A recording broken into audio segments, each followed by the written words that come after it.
دلي حدا نسو ترحيو يسوس لو معلتي يصلل لخو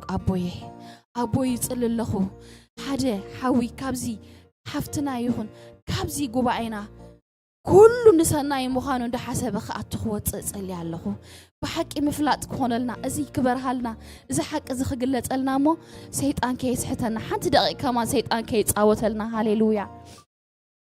هاليلويا تتماري زنبره محرته لمون الله هياوي صباحون هياوي هاليلويا املاخنا كل غزي هياوي هاليلويا هاليلويا حمكي بالله دار انتك تسوي كاني هاليلويا هاليلويا تسوي كاني أتصلي الله هاليلويا نفسات كلن كذكرة هاليلويا أزي قال أملاخ كذكره أزي بقى أزي هاليلويا ريما زخونك قال أملاخ كنذكره هاليلويا وش أنا كحدث أتصلي الله لو معلتي كل نجار نسناينا مخانو خنفلت أتصلي الله لو معلتي أبوي يتصلي الله حنت نفسي نسخامس أخمز اللي حك فلتا كسك ورا خذكره نزق الأملاخ نفسنا ترسع هاليلويا سلازي داويت نفسي أتبلي الوح هاي تربشني نجبر الكسناي ذكري الوح نايت مالي سناي السبق بقى أهلي هاليلويا نلو معلتي دوك نبل زجبرنا أتيت مالي زس هجرناي نفسنا ترسي أحواتي نزيك على أملاخ نزي هاليلويا ريما زخونه هيوت زلوك قال سكنسكو على هاليلويا كتربشنا خلا كتهوت أنا خلا دليتاتنا خنونونا خلو نو نبسي نعي سقط بالي سق بالي نبسي إكسي أبير سنايو أتنا أبسخ زحدك هاليلويا بمحرد تصوعك أملاخ خياوي أزد ما نسنايك إبلوا هاليلويا كله نسناينا هاليلويا من تاي كم مخرج زعبير سلستصوعنا كم مخرو سلستصوعنا بمخرو سلستصوعنا هاليلويا حسيبو مديبو نابز مدرز متصايبين لنا هاليلويا بلان نابز مدرز متصايبين لنا هاليلويا يسوس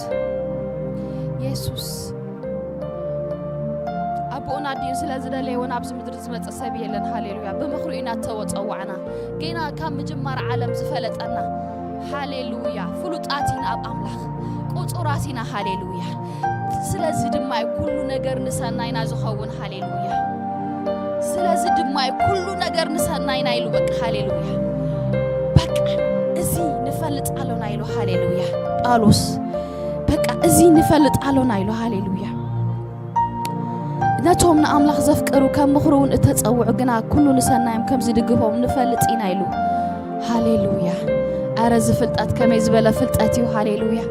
إذا فلتات تفلتناكو هاليلويا أتي مريرو كوي معرز غير هاليلويا أتي تعنا نخقواسا قول كله هاليلويا أزي مسفلتنا جن هاليلويا نسنايا ينبل هاليلويا دومو بالك علنا هاليلويا نمنفسنا هاليلويا أزي بقى كم يزبل مجبئين منفسنا عند تزدخ من تزل على حنتي بقى زتت أرى منفسنا هاليلويا اسكي عطعمتنا هاليلويا اسكي بعلنا نفوس هاليلويا اسكي بعلنا نناقف هاليلويا بز فلتات هاليلويا فلتات أملاخ يناقفيو بأملاخ زخونه فلتات يناقفيو هاليلويا اسكي نفلطو نزي بحق نفلطو نقاصرو نتهم أملاخ زفكرو كم مهرون اتتصوعوا كل نسنا يوم كم زدقفهم نفلط على يلو باولوس صحيفو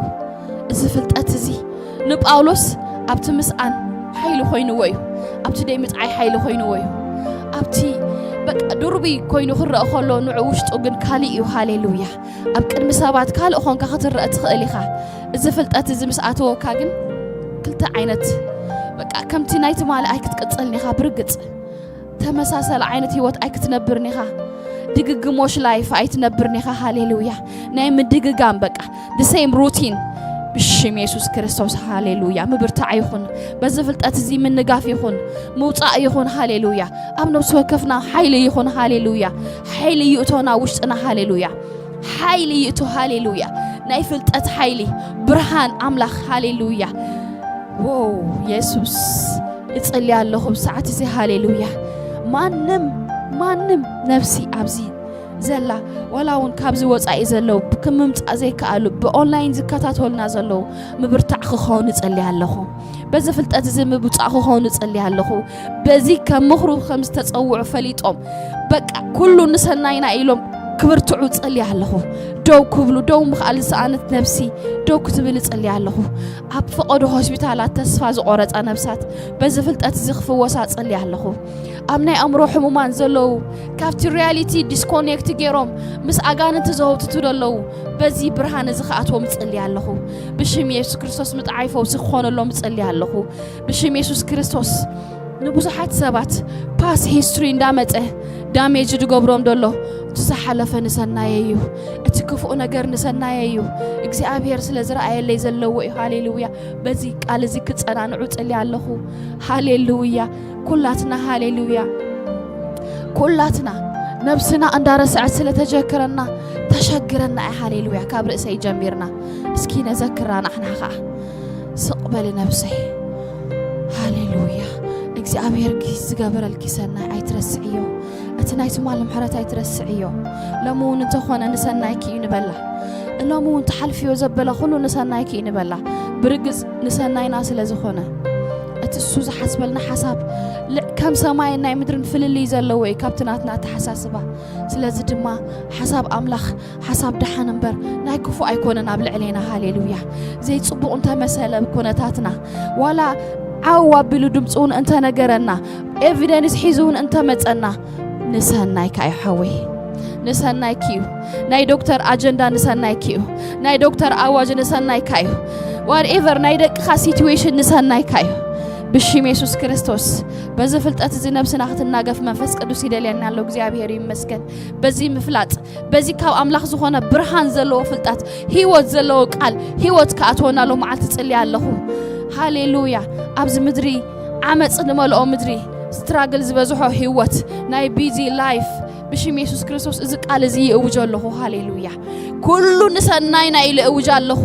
ኣየራት ክሰምዑ ደሊ ኣለኹ ኩነታትና ክሰምዑ ደሊ ኣለኹ ኩሉ ነገር ንሰናይኪ እዩ ሓፍተይ እንታይ ከቢብ ኩሎ ማዕበላት ዲደጨንቐክ ደሎ ሃሌሉያ ንዕብለክ ሎ ኢየሱስ ናፍታ መርከብ ከእትወኪ ናብታ ናይ እምነትካ ክመልሰካ ሃሌሉያ ዋላ ናፍትን ተበለት ናይ እምነት መርከብና ነገር ግን ከጽናዓና ደሊሎ እግዚአብሔር በቃ ደው ክንብል ሃሌሉያ ዋው ኢየሱስ እጽልይ ኣለኹ በዚ ሰዓት እዚ ዝደኸመት ነፍሲ ዝተሐለለት ነፍሲ ደው ክትብል እጽልይ ኣለኹ ሃሌሉያ ዘይተጸናንዐት ብሆበብላ ዝተረኻፈት ነፍሲ ሎሚ ደው ክትብል እጽልይ ኣለኹ ማዕበላት ዘነጹን ደውና ወጽዋ ነፍሲ ሃሌሉያ ትዕረፍ ብል ኣለኹ ፍጹም ሰላም ካብ ኣምላኽ ዝኾነ ዕረፍቲ ሃሌሉያ ብርግጽ ኣብ ምሳሌ ስታይሉ ፍልጠት ስቃያ ተምጽእ ኢሉ ምሽ ዶ እቲ ናይ ሳይንስ ፍልጠት ዋላ ዓለም ደምጾት ፍልጠት ስቃይ ከምጻልና ሓዋተይ እዚ ካብ ኣምላኽ ዝኾነ ፍልጠት ግን ህይወት ይኽበና እግዚአብሔር ይመስገን ሃሌሉያ ሲኡልና ከም ጽሑፍ ከም ፊደል ደይኮን አንበቢና ይኹን ሓልፍሲ ኣብ ውሽጥና ኣትዩ ከጥዕየና ደሊ ኣሎ ክሰርሐና ደሊ ኣሎ ኦፕሬሽን ክገብረና በቃ ሃሌሉያ ከም ፊክሽን አንቢብና የመጽሐፍ ቅዱስ ዝኸድናሉ ጊዜ ብዙሕ በቃ ምስቶም ዘይኣምኑ ተናወጽናሉ ጊዜ ኣዝዩ ብዙሕ ብቁጽሪ መዓልታትና ንዘክረን ሓንሳብ ካብቶም ዓለማውያን ንስኻ ኸፊእኻ ትጸንሕ ትማራመር ኣብ ደለ ተውትት ሕጂ ግን እዚ ሬማ ዝኾነ ቃል ኣምላኽ ሎሚ ከጸናንዓና ኸውጽኣና ካብቲ ትክደልሎ ካብቲ ደበና ካብቲ ጽልግልግ ነቶም ንኣምላኽ ዘፍቅሩ ከም ምኽሩውን እተጸውዑ ግና ኩሉ ንሰናይም ከም ዝድግፎም ንፈልጥና ምፍላጥ ይኹነልኪ ምፍላጥ ይኹነልና ምፍላጥ ይኹነልካ ሓወይ ሃሌሉያ እግዚአብሔር ኩሉ ጊዜ ንሰናይካ ምዃኑ ሃሌሉያ ኣነስ ስራሐይ ናይ ጨጉሪ እሞ ኩሉ ጊዜ ክጅምረን ከለኹስ ኮንፊዥን ዝኾና ሃሌሉያ እንታይ ከጠብቀልና ዲዩ እንታይ በቃ ይገርመን ግራ ይኣትወን ምስተወድኣ ግን ዋው ከምዚ ሓሰብ ኮን ይብላ እግዚአብሔር ይመስገን ናይ እግዚአብሔር ኣሰራርሓ ሓሳብ መስለካ እዩ በትን ክጅምሮ ከሎ ማዓስዩ ክእከብ ከመይ እዩ ነገር ኢልካ ኮንፊዝ ትኸውን ኢኻ ኣብ መወዳእቱ ግን እመኑኒ ንሰናይካ እዩ ብጽቡቕ ክዛዘም እዩ كتصبقك يجمرك هذا الله هاليلويا مودعتنا ندار أنا نمسكنون أملاخ اتديستنيشن ندار أنا هاليلويا برقت كابي مزينا نبي نخيد نفلت كنكون بتعمي زابير يدلنا أملاخ يمسكن كابي كم زمت أنا نبي ون كم نخيد كنفلت هاليلويا يسوس إذا عينت فلتت كأتونا لومي بقى أترير منفس قدوس يتحسس بكم الله هاليلويا يسوس نفسنا تحلله سقا سلازخون أفتي كورابتر سقا سلنبر نحلل يدخمنا حسابون بقى دو نبل بصح جزي كم زعينة سيتويشن نحل فينا قنا نسو ننتخونا نسلنا يكايو عايز تتحلل عايد كم كحوي እግዚአብሔር ዝጀመሮ ሰናይ ነገር መፈጸምታን ተስፋን ዘለዎ እዩ ሃሌሉያ ሓሳብ ደሓን ሓሳብ ጽቡቕ እዩ ሓሳብ ኣምላኽ ኣብ ላዕሊኻ I don't know why ካብዛ ኣርእስቲ ክወጻእ ኣይከኣልኩን መንፈስ ቅዱስ መመሊሱ ኣብ ውሽጠይ ነዚ ሓሳብ እዚ የምጽአሎ በዚ ፍልጠት እዚ ተናገፍ ሓወይ በዚ ፍልጠት ተናገፊ ሓፍተይ ምንጋፍ ይኹን ሎሚ ከም ድመጻኻ ይውኺ ትምለስ ሎሚ ዓልቲ ኣመጻጻእኻ ብዘይገድስ ኣዋጻጻእኻ ግን تسي ما يكوننيو because سئلو قال أملاخ أي متسنيو زناب سئلونا مدري أي متسنيو كيت لا دم أي ملسنيو قال أملاخ زناب متسيو نمرت كيت لا أي ملسنيو كامل أملاخ متسيد ما كي فوسك أي ملسنيو تهدأ فقادن يخون كمالتيو انت هدأ فقاد كهيب كيونا أملاخ كي عريكا أي ملسنيو زي بركت أبيوتنا تبوكيرنا نفلتوينا أتشجر نفسنا ترسع عندها هونت هاليلويا نفسنا بزوح كيسي عند رسع تشجرنا هاليلويا سق أبلوا نفسهم هاليلويا سق حسابكم يدليناي سق بالي سق نجزي أبيرا مسجني استقبل الكسرنا أي ترسعي نفسي نأملخ بارخي أبا يزلو خلو نأملخ يبارخ كله مناتو جوز نحنا سئلنا أمان يكوننا أماتك أمان كمان نجزابير مسكنوا هاليلويا فترات كمان نجزابير مسكنوا أيكونن دون إحنا أفد تقمت لنا سكن الزارب نخل أمره زلنا كاب إنساسات نفل هاليلويا دق إزخونا فترة أملاخ كابانا هاليلويا سمو يبارخ سم أملاخ يبارخ أب أخلنا دماغ أبي رب حجون تي أب هجرنا دلو كنتات كله نسناي مخانون دافلتنا حجون كبرنا هبو حساب أبي أب مدرنا سناي سلزخونه حساب أبي أب إرترا سناي سلزخونه حجينا مسكنا لنا بقى كي كونه خلو نمسكنا كلنا سلام سلت جبر عم مدرنا نمسكنا كلنا فوسي متعي سلزخون نمسكنا كلنا عديتا تابوتات سلت دبس نمسكنا كلنا سلت بس حنا نمسكنا كلنا ببصح سلزخون لنا نمسكنا كلنا اتزبل كلنا سلزخون نمسكنا كلنا እግዚአብሔር ሆይ ደሴት ወንጌል ክትኮን ኤርትራ ስለዝበልካ ብርግጽ እዚ ነገር እዚ ከይኮነ አይተርፍን ይሞ ነዚ እንዳራአና ነመስክነካ ለና ወንጌል ይሰበኻ በኤርትራ ሃሌሉያ ንዕራብ ትውረስ ፈውሲ ይኹን ኣብ ምድርና በቃ እግዚአብሔር በቃ ይበለና ሃሌሉያ ደም መፍሳስ ስደት የቋርጽ መንእሰያታ ኣብ ምድሮም ይመርዓዊ ይውለዱ ይኽበዱ ሃሌሉያ አይሰደዱዋ معرف سدتنا تقعد أتخون هاليلويا يبقى كل نجار هاليلويا يبقى إنه እግዚአብሔር አቦ حجد ما نتوم أبزيد ولدنا يم ولدنا هاليلويا نسألي على هاليلويا لو معلتي بشيم يسوع كريستوس نسألي على I break any addiction هاليلويا addicted زخونو دك أنا هاليلويا نسألي على فتصم تسألك خون أجمد كبتات خصلي على addiction I break is hallelujah addiction يثبتات خلهم كم تي طواف من هنا زبلكم يمن أنا هبل علىه كم تي سعري كم مريت زنك اللي نقول له خابدك أنا any addiction بشيم يسوع كريستوس نايس تليفون addiction ناي game addiction ناي كال addiction I don't know بزي قدس addiction زبالة يقرط علىه بشيم يسوع كريستوس أبيت كخطأمه ተሐሊኹም ክነብሩ ጽልይ ኣለኹ ይቆረጽ እቲ ነኻባኻ ድፈላልዮም ናይ ሓጢአት ኣግማድ ይቆራረጽ ብሽም ኢየሱስ ክርስቶስ ምኽሊ ጸርማት ሃሌሉያ ዘይጠቅም ዕርክነት ብሽም ኢየሱስ ክርስቶስ ካብ ደቅና ይቆረጽ ዘይጠቅሙ መሓዙት ካብ ደቅና ይቆረጹ ብዘይተረድኦም ምኽንያት ሎሚ ምፍልላይ ይኹን ካብ ቃልካ ዝፈልዩ መሓዙት ሎሚ ምፍልላይ ይኹን ካብ ቃልካ ዝፈሊ ምኽሪ ጸልማት ሎሚ ምፍልላይ ይኹን ካብ ቃልካ ዝፈሊ አዲክሽን ሎሚ ምፍልላይ ይኹን ሃሌሉያ ብሽም ኢየሱስ ክርስቶስ ኣብ ልዕሊ ደቅና ዝተኣወጀ ኣዋጅ ጠንቆላ ምኽሪ ጸልማት ምኽሪ ዓጣኖ ይድንኩሎ ኣለኹ ኣብ ልዕሊ ደቂ ኣመንቲ ዝተወርወረ ኣዋጅ ሃሌሉያ ዝተጠንቆለ ጥንቆላ ይበታት ኸለኹ ሃሌሉያ ዘይጠቅም ይኹን ሃሌሉያ ኣብ ደቂ ኣመንቲ ከባላሹ ዝመጸ መንፈስ ብሽም ኢየሱስ ክርስቶስ በቃ አጀንዳኡ ተፈሪሱ ክምለስ ጽልይ ኣለኹ እቲ ሚሽኑ ኮምፕሊት ከይኮነ ክምለስ ጽልይ ኣለኹ ብሽም ኢየሱስ ክርስቶስ ኣብ ልዕሊ ደቅና ዝተኣወጀ ኣዋጅ ይድግሎ ኣለኹ ኣዋጅ በኣዋጅ ዝግልበጥ ኣውጁ ኣብ ልዕሊ ደቅኹም ሰናይ ዘበለ ነገር ኣውጁ ንሱ ድማ ክወርሶም ሃሌሉያ ያዕቆብ ኣብ ልዕሊ ደቂ ዮሴፍ ኮይኑ ክዛረብ ከሎ ኣይፈልጡን እዮም ነይሮም እቲ ቃል ግን ወሪስዎም ሃሌሉያ እቲ ቃል ግን ወሪስዎም እቲ ከይተረድኦም ንሱ ዝዘረአሎም ግን ወሪስዎም ሃሌሉያ ንሕና ዝበልና ይዝወርሶም ኣብ ደቅና ንሕና ክንግምጥል ክንተክል ክንነቅል ስልጣን ኣሎና بفلاي كوادا أب دقنا بفلاي كوادا أفتناتنا زبالة أب طعنانا أب كل نجرنا أب ناي طعنا دقنا أب كل نجر كتاكل كنقل سلطان هبنا إجزي أبير سلطانكم تتأملوا حجي نتأواج قلبتوه أب تمرتي زحلفو تشالنج نحنا نفلتينا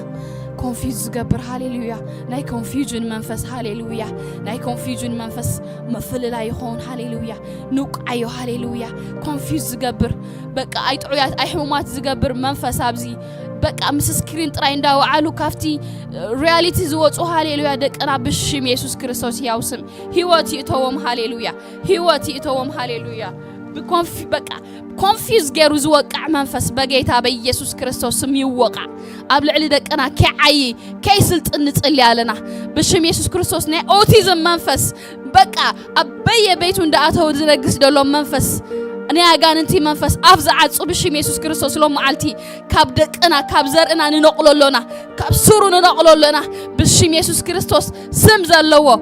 طعنا طرايعي أبدك أنا هاليلويا اتيكز أبهر زهابهم سمزل لوا طعنا طرايعي هاليلويا بشم يسوع كريستوس أبز مدرزي بقى كاين فري محلخات الزمت صدلو اوتيزم دابله قالن دابله بقالن دامت هاليلويا دك انا خابز نغرزي نحلوهم علينا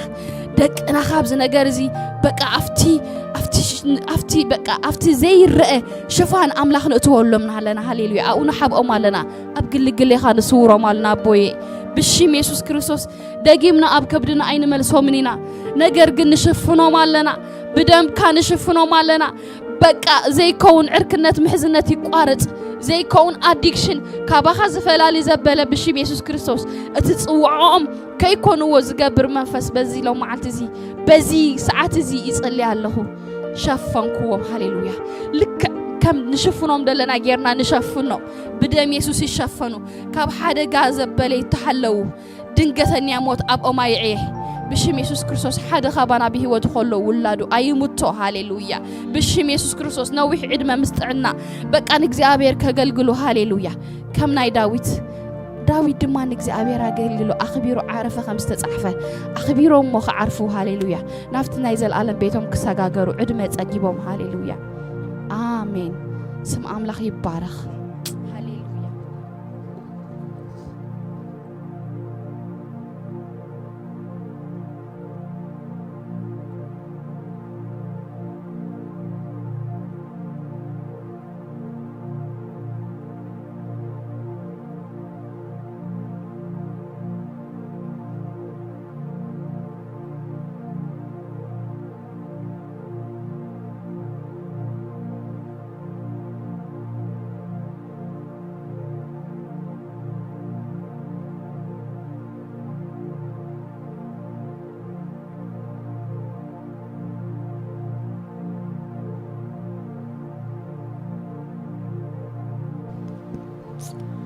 هاليلويا هاليلويا هاليلويا يسوس قويتاي يسوس كريستوس قويتاي سوتمان لو من زال عالم هياوي هاليلويا سمي يبارخ زيابير لومون حدش نجار الله هاليلويا نبز حداش مع الزساجر زيابير سمي يبارخ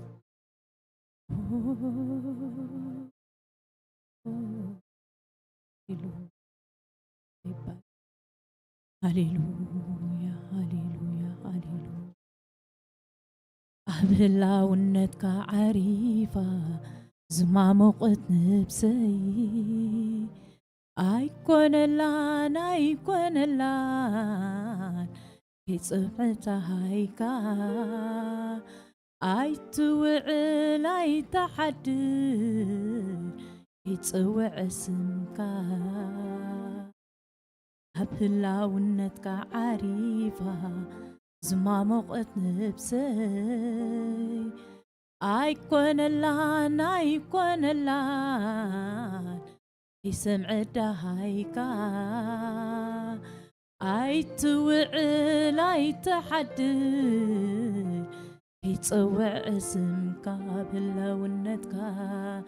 أبهلا ونتك عريفة زمام وقت نبسي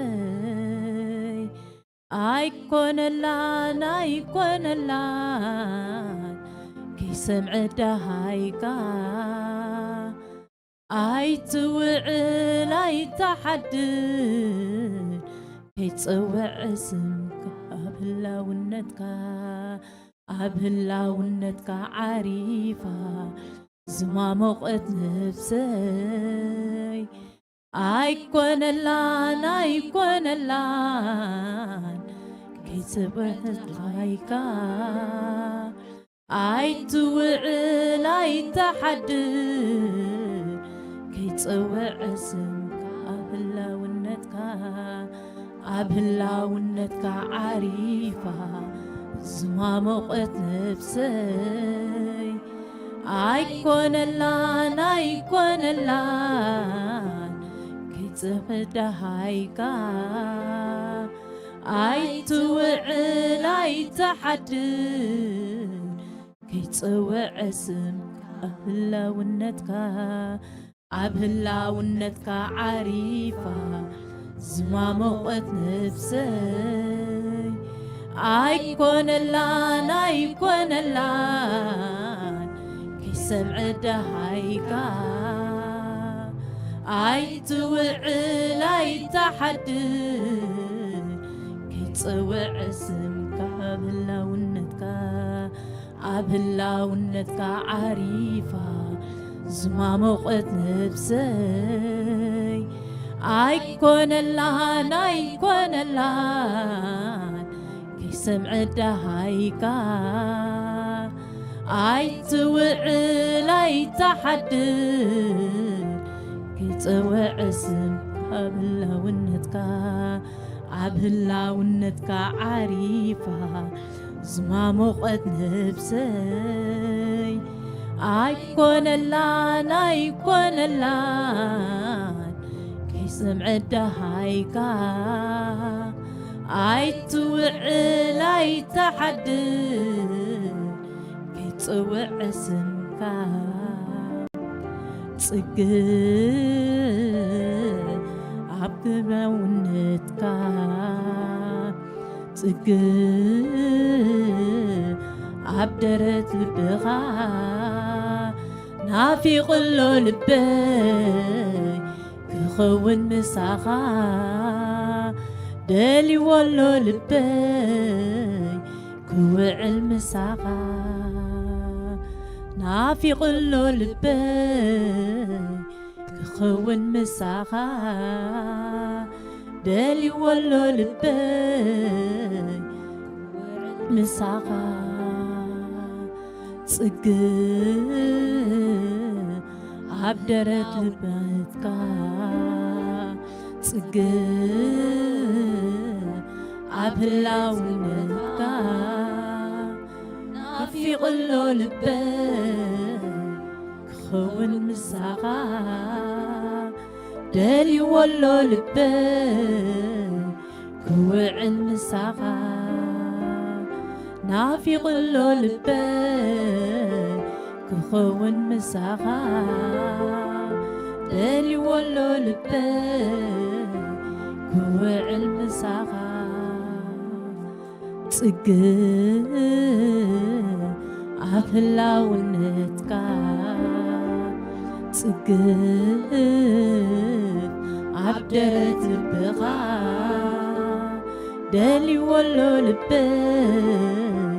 كخون مساخا نافق له لبي كخون مساخا دلي ولو لبي كوعل مساخا نافق له لبي كخون مساخا هللويا عبلا ونتك عريفة زما موقت نفسي أيكون الله أيكون الله كي سمعت هايكا أيتوعل أيتحدر كي تصوع اسمكا أبلا ونتك عريفة زما موقت نفسي أيكون الله أيكون الله كي سمعت هايكا أيتوعل أيتحدر كي سمعت هايكا معاس تتقب كوينكا معاس تتقب كوينكا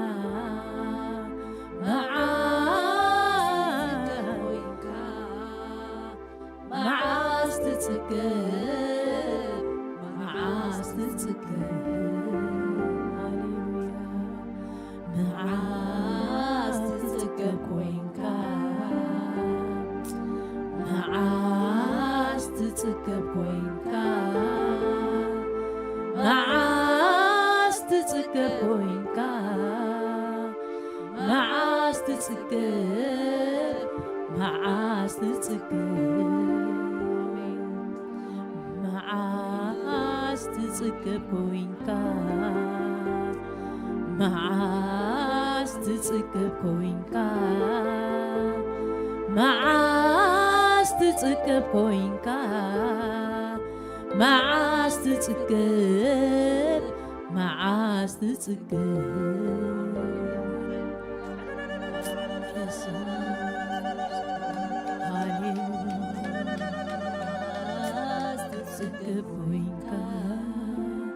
معاس تتقب كوينكا معاس تتقب معاس تتقب معاس تتقب كوينكا معاس تتقب كوينكا معاس تتقب كوينكا معاس تتقب معاس تتقب هللويا أبي ودا مسعتها يوم معاسي بتصح هلا ونتك عميق بحريو بحبسا وناي بتصحنيو حبس وعدكا انت حدركا قبنيو هلا ونتك حبس وعدكا انت حدركا عيتقبنيو هلا ونتكا حبس وعلكا انت حادركا عيمنونيو هلا ونتكا مسعتها يوم عسي وطا مسعتها يوم عسي وطا هلا ونتكا عميق بحريو بحبسا وناي بتصاحنيو حبس وعلكا انت أنت حادرك هيبطحني هلاونتك حنبس وعيلك أنت حادرك هيتسقبني هلاونتك حنبس وعيلك أنت حادرك هيبطحني هلاونتك حنبس وعيلك أنت حادرك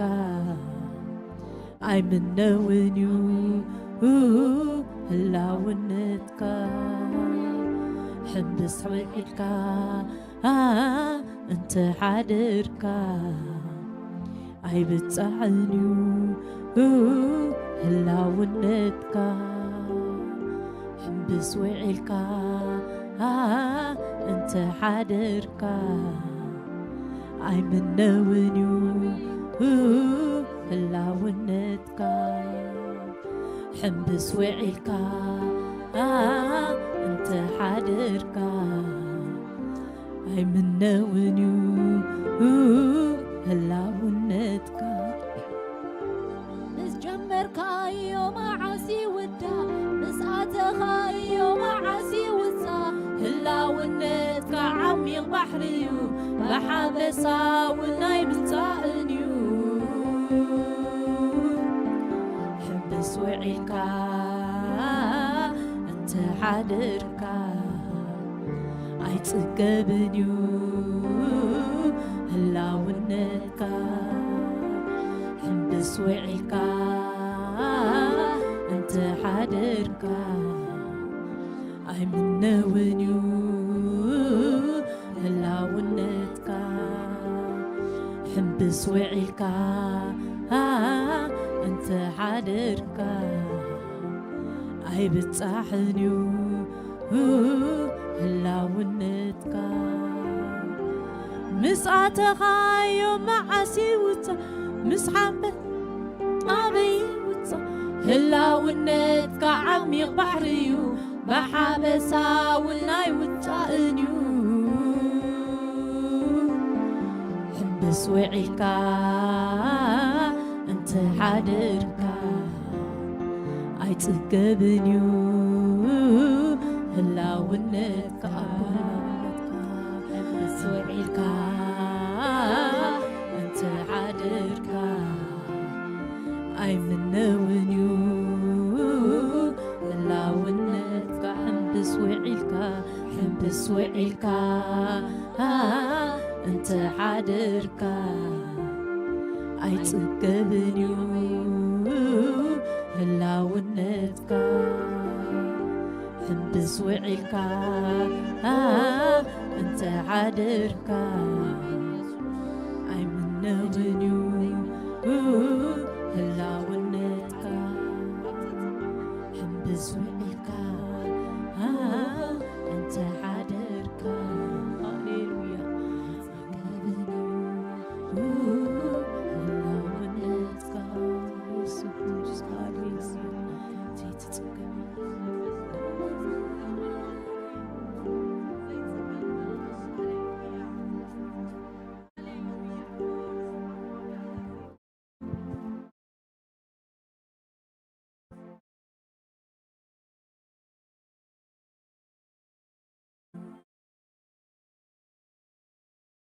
Jesus,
كاني ببدلي بعبساي رحو كله بدايي كوين رقيف كاني حبيب كاني مبوس كوين كاني ناي محرت يداوكا تشكي مناني عبز زله باخيو او يسوس مدحاني او يسوس مدحاني او يسوس مدحاني او يسوس مدحاني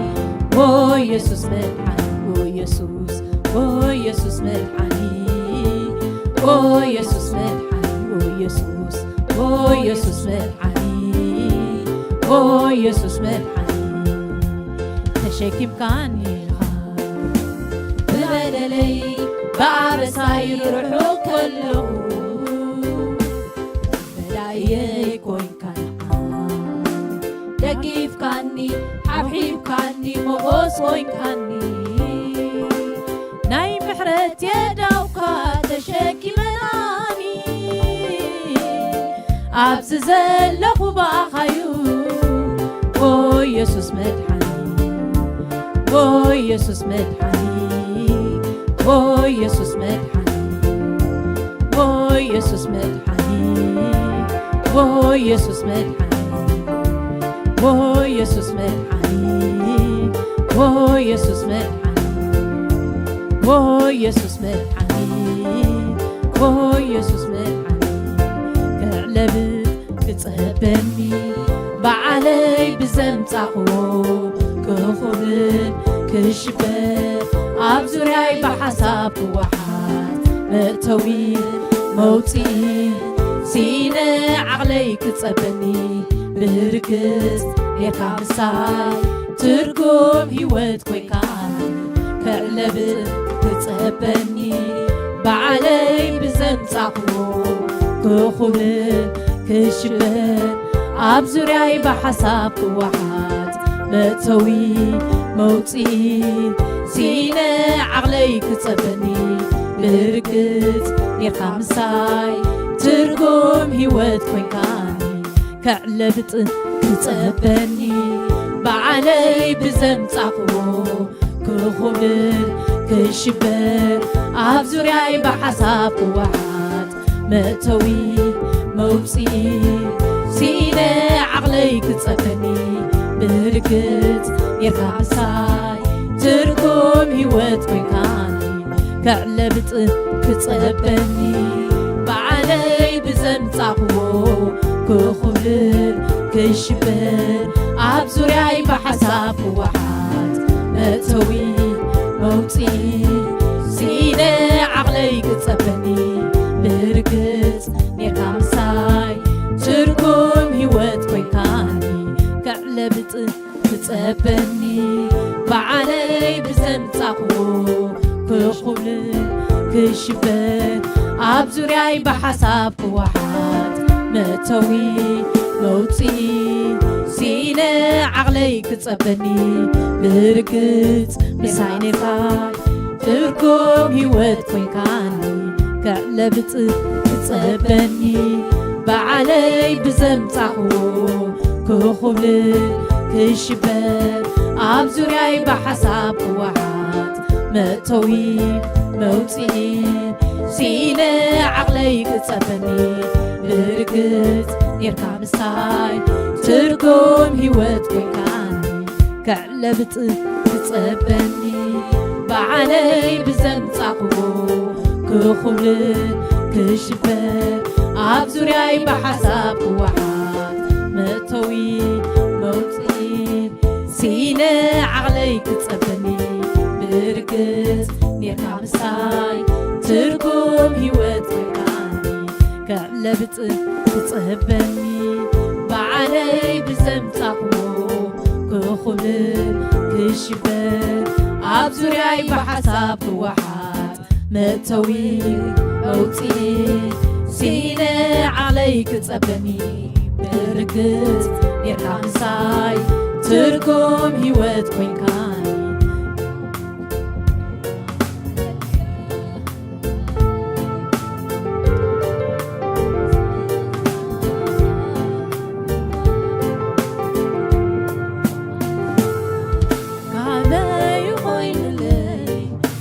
በሳይ ምህላውካ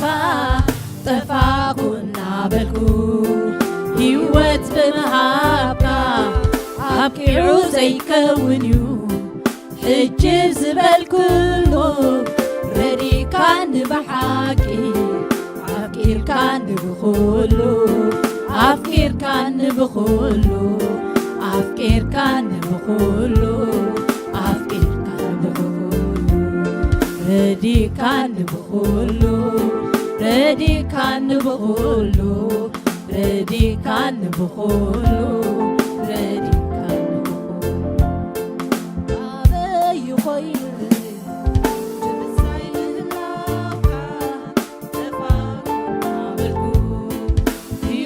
ፍርሃብካ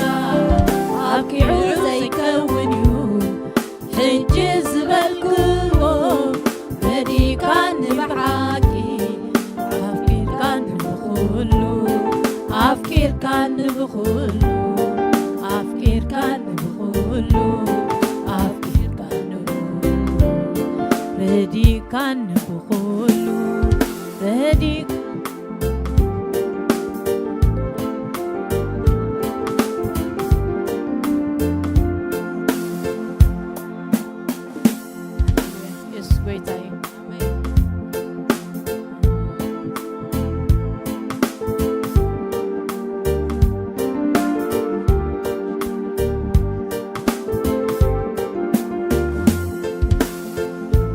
ተሸኪምካኒ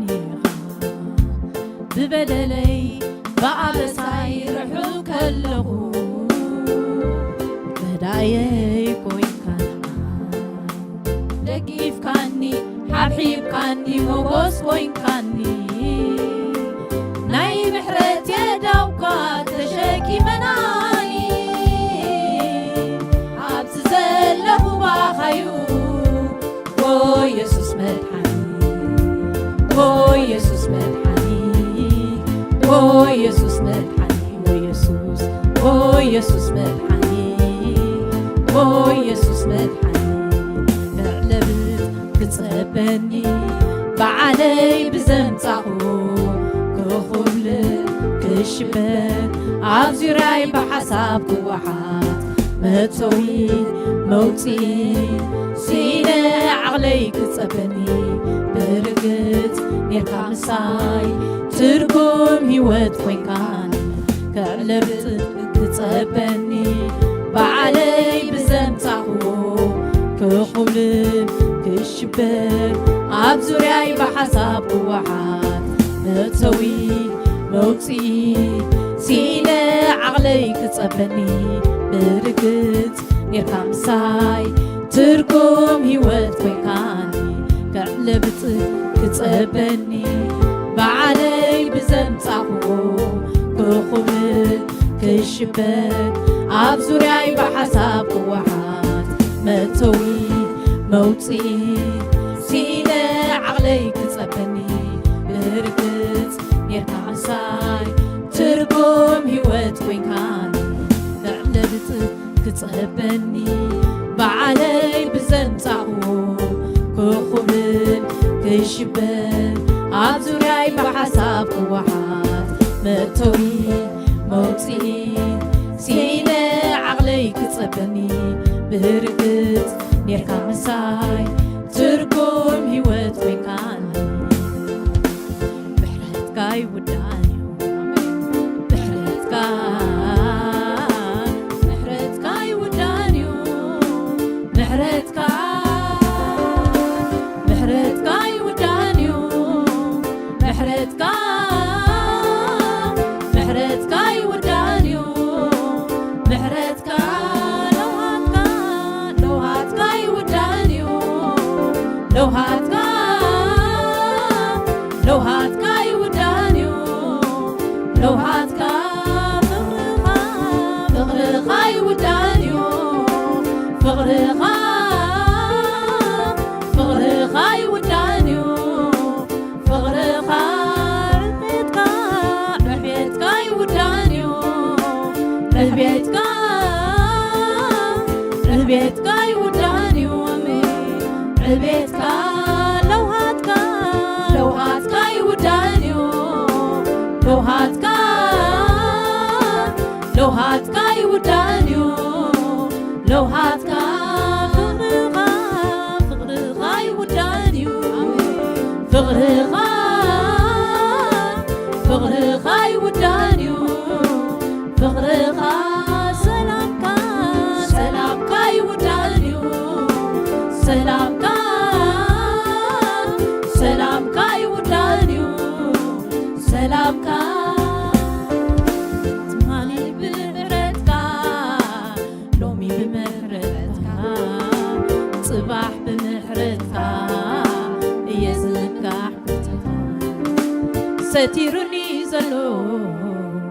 دوم زبلني السيو محرتك بهوت زنبرني ستيرني زلو دوم زبلني السيو محرتك بهوت زنبرني محرتك يودانيو محرتك يودانيو محرتك يودانيو محرتك يودانيو محرتك فغرغا يودانيو فغرغا يودانيو فغرغا عبيتك يودانيو عبيتك يودانيو عبيتك سلامك يودانيو سلامك يودانيو سلامك فغرغا يودانيو فغرغا يودانيو فغرغا محرتك يودانيو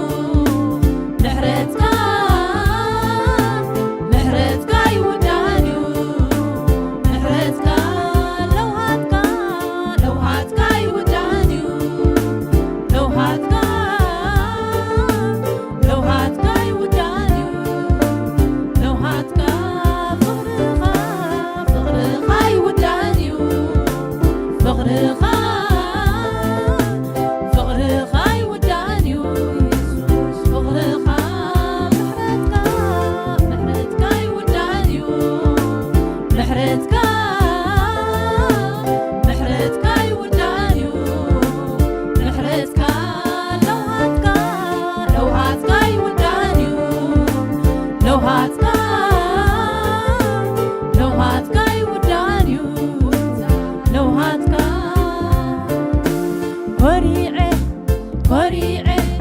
وريعي باخا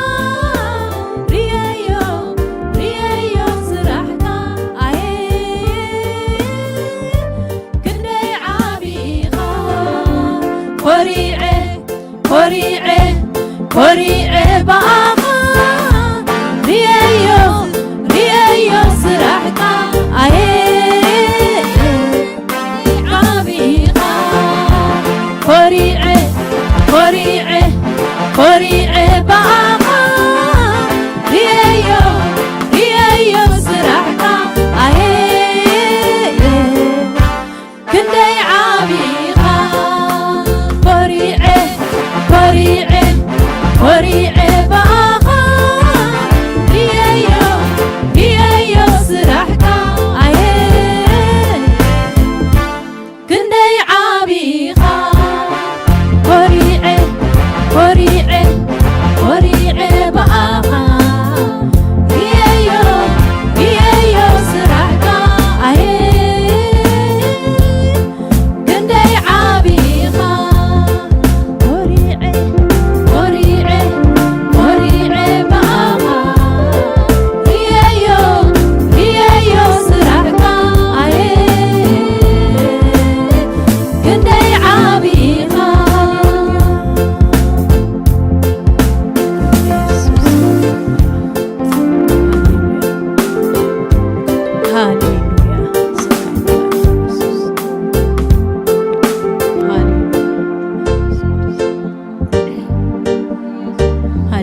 ክብርን አምላኽ ይኹን እደን ጎሮሬ ተታሒዘ ኣለኹ መስለኒ እግዚአብሔር ይባረኽ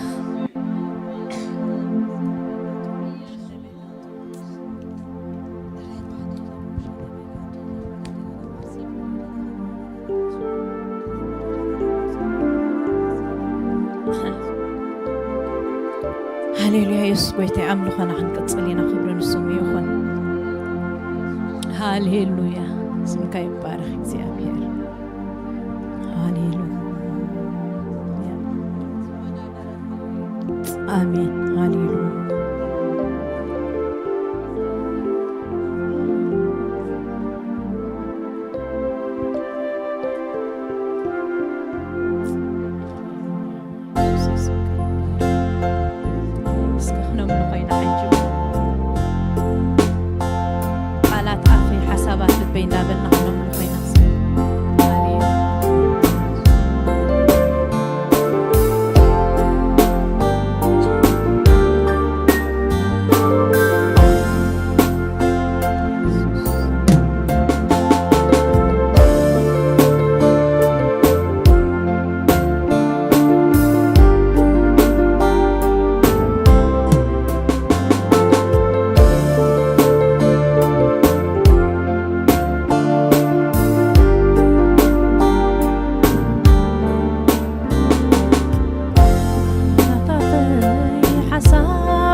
في حسابات لبي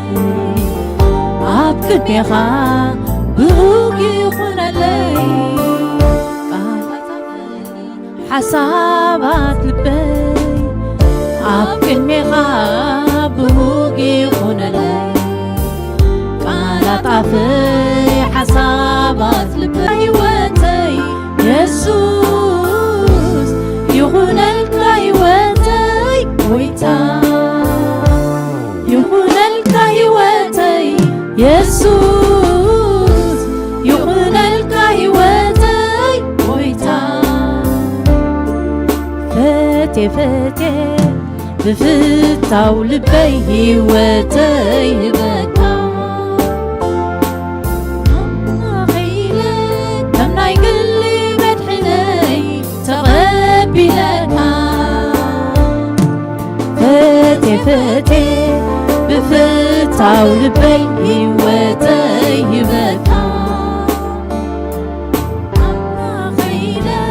تمناي قلي مدحني تغبي لكا ورسني يسوس بينها ورسني يسوس بينها ملغني يسوس بينها ملغني يسوس بينها قزعني يسوس بينها قزعني يسوس بينها سماي زفانكا مدري مركتي يا ونتكا تنبه كاب زلالم نزلالم كبيركا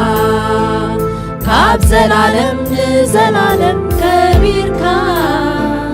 كاب زلالم نزلالم كبيركا كاب زلالم نزلالم نجيسكا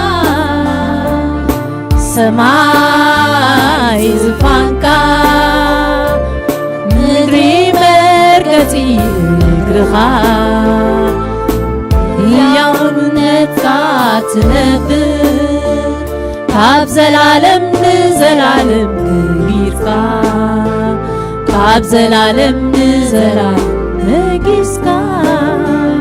كاب زلالم نزلالم كبيركا كاب زلالم نزلالم نجيسكا ورسن يسوس بينها ورسني يسوس بينها ملغني يسوس بينها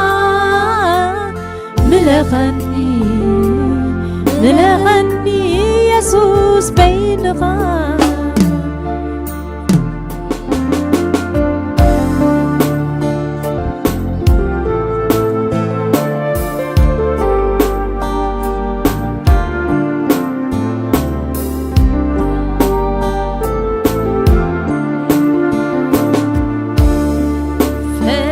فتي بفتاو لبي وتاي البكا أملاغي لك كم نايقل مدحني تغبي لك فتي بفتاو لبي وتاي البكا أملاغي لك كم نايقل مدحني تغبي لك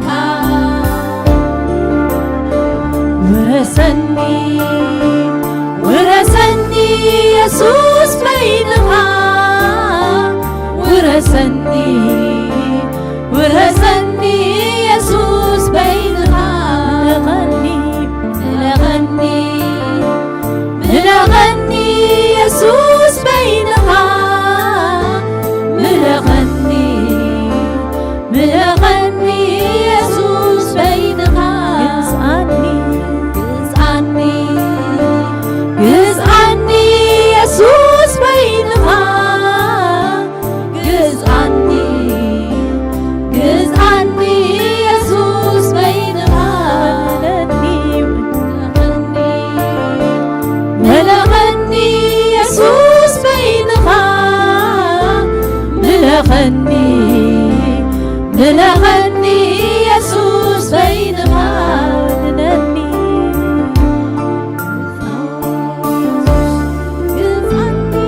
يسوس بينها جزعني يسوس بينها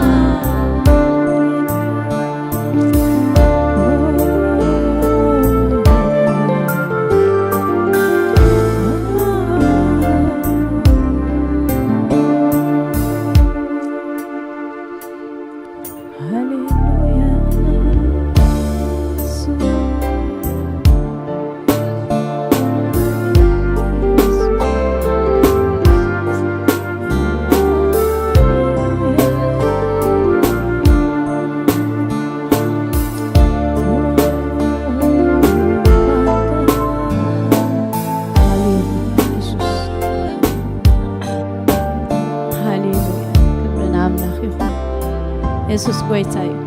ለነበር ድሬታ ተሐይዘሉ እግዚአብሔር ይባርኩም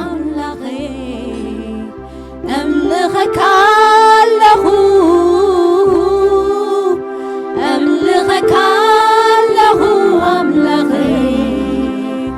أملخك له يغبرك له أملخي يغبرك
ዘገርም ኣምላኽ ኢኻ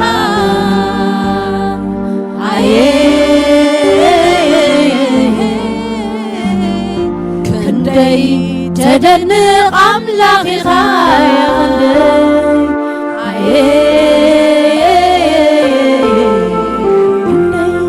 ተገርም ኣምላኽ ኢኻ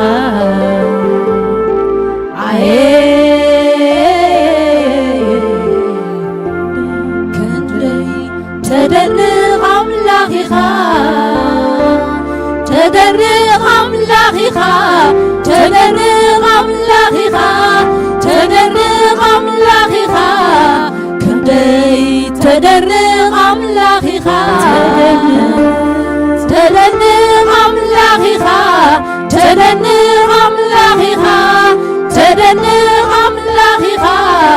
ክንደይ ተደንቕ ኣምላኽ ኢኻ ተደንቕ ኣምላኽ ኢኻ ተደንቕ ኣምላኽ ኢኻ ተደንቕ ኣምላኽ ኢኻ ሃየይ ተደንቕ ኣምላኽ ኢኻ ተደንቕ ኣምላኽ ኢኻ ተደንቕ ኣምላኽ ኢኻ ተደንቕ ኣምላኽ ኢኻ ክንደይ ተደንቕ ኣምላኽ ኢኻ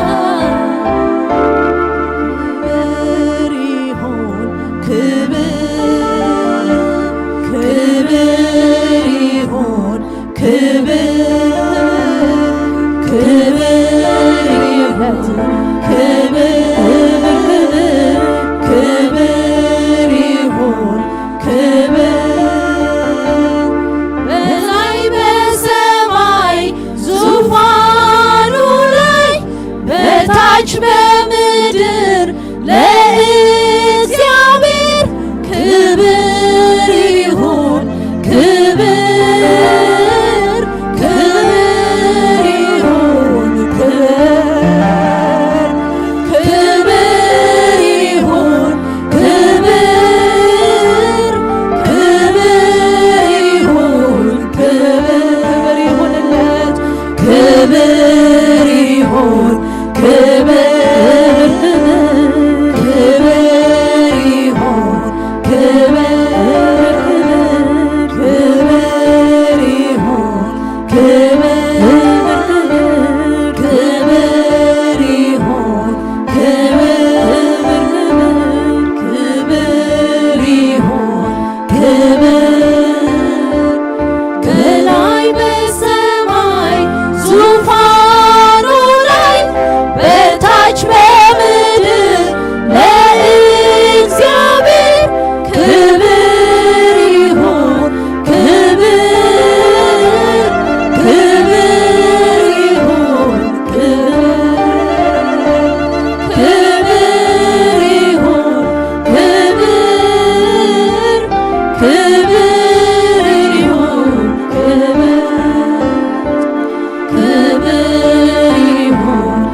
ይብዛልን እንጂ ክብር ይብዛል እንጂ ጌታዬ ያብዛት ለኔ ጥበቤ ነው ያለን የሚሰጠው ይሄ ነው ማብዛት ለኔ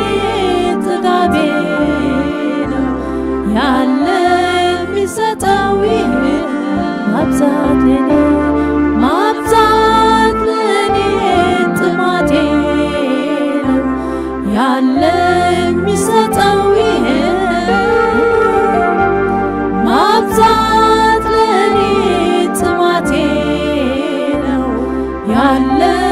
ሚሰጠው ይሄለ ይብዛልን እንጂ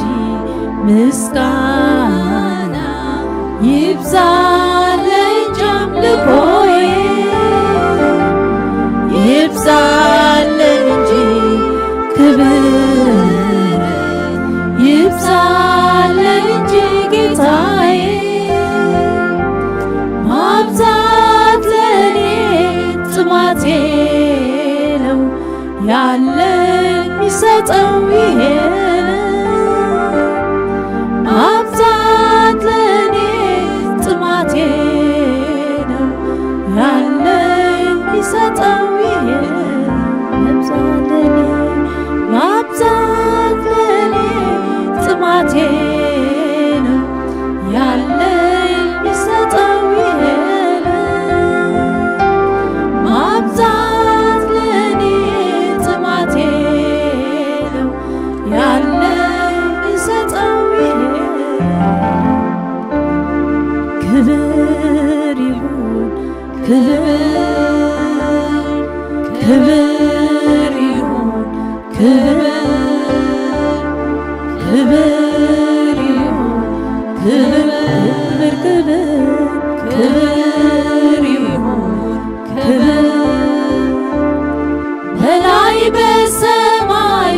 ዙፋኑ ላይ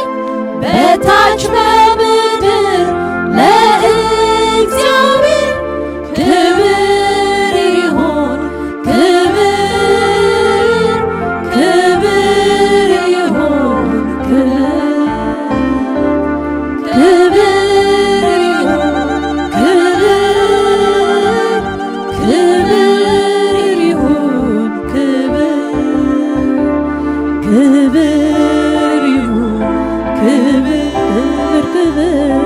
ክብር ይሁን በላይ በሰማይ ዙፋኑ ላይ በታች በምድር ለእግዚአብሔር ክብር ይሁን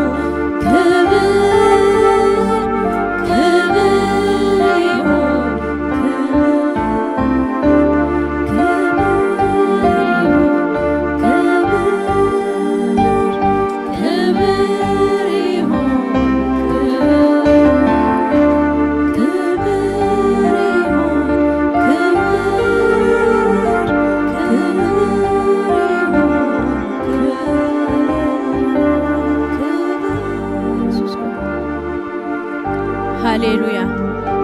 ሃሌሉያ ንሱ ይኽበር ከይተኸበረ ኣይሕለፍ ሃሌሉያ ስሙ ይባረኽ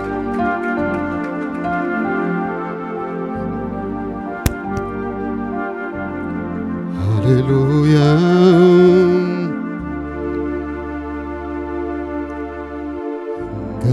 ምስጋናይ እንጋ ምስጋናይ እንጋ ምስጋናይ ምስጋናይ እንጋ አምልኾይ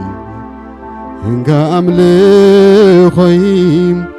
እንጋ አምልኾይ አምልኾይ እንጋ ምስጋናይ እንጋ ምስጋናይ እንጋ ምስጋናይ ምስጋናይ እንጋ አምልኾይ እንጋ አምልኾይ እንጋ አምልኾይ አምልኾይ እንጋ ምስጋናይ እንጋ ምስጋናይ እንጋ ምስጋናይ ምስጋናይ ይኸው ምስጋናይ ይኸው ምስጋናይ ይኸው ምስጋናይ ምስጋናይ እንጋ ምስጋናይ እንጋ ምስጋናይ እንጋ ምስጋናይ ምስጋናይ እንጋ መዝሙረይ እንጋ መዝሙረይ እንካ መዝሙረይ እንካ ስግደት እንካ ስግደት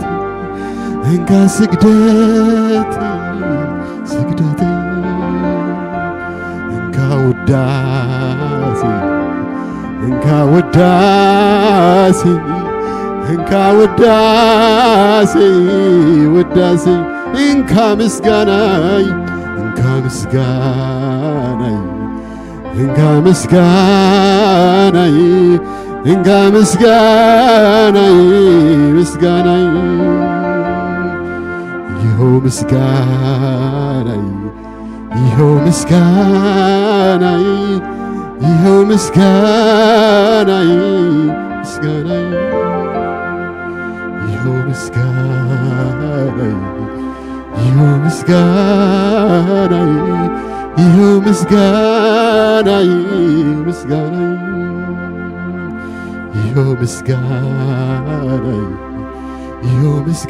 ምስጋናይ ይኸው ምስጋናይ ይኸው ምስጋናይ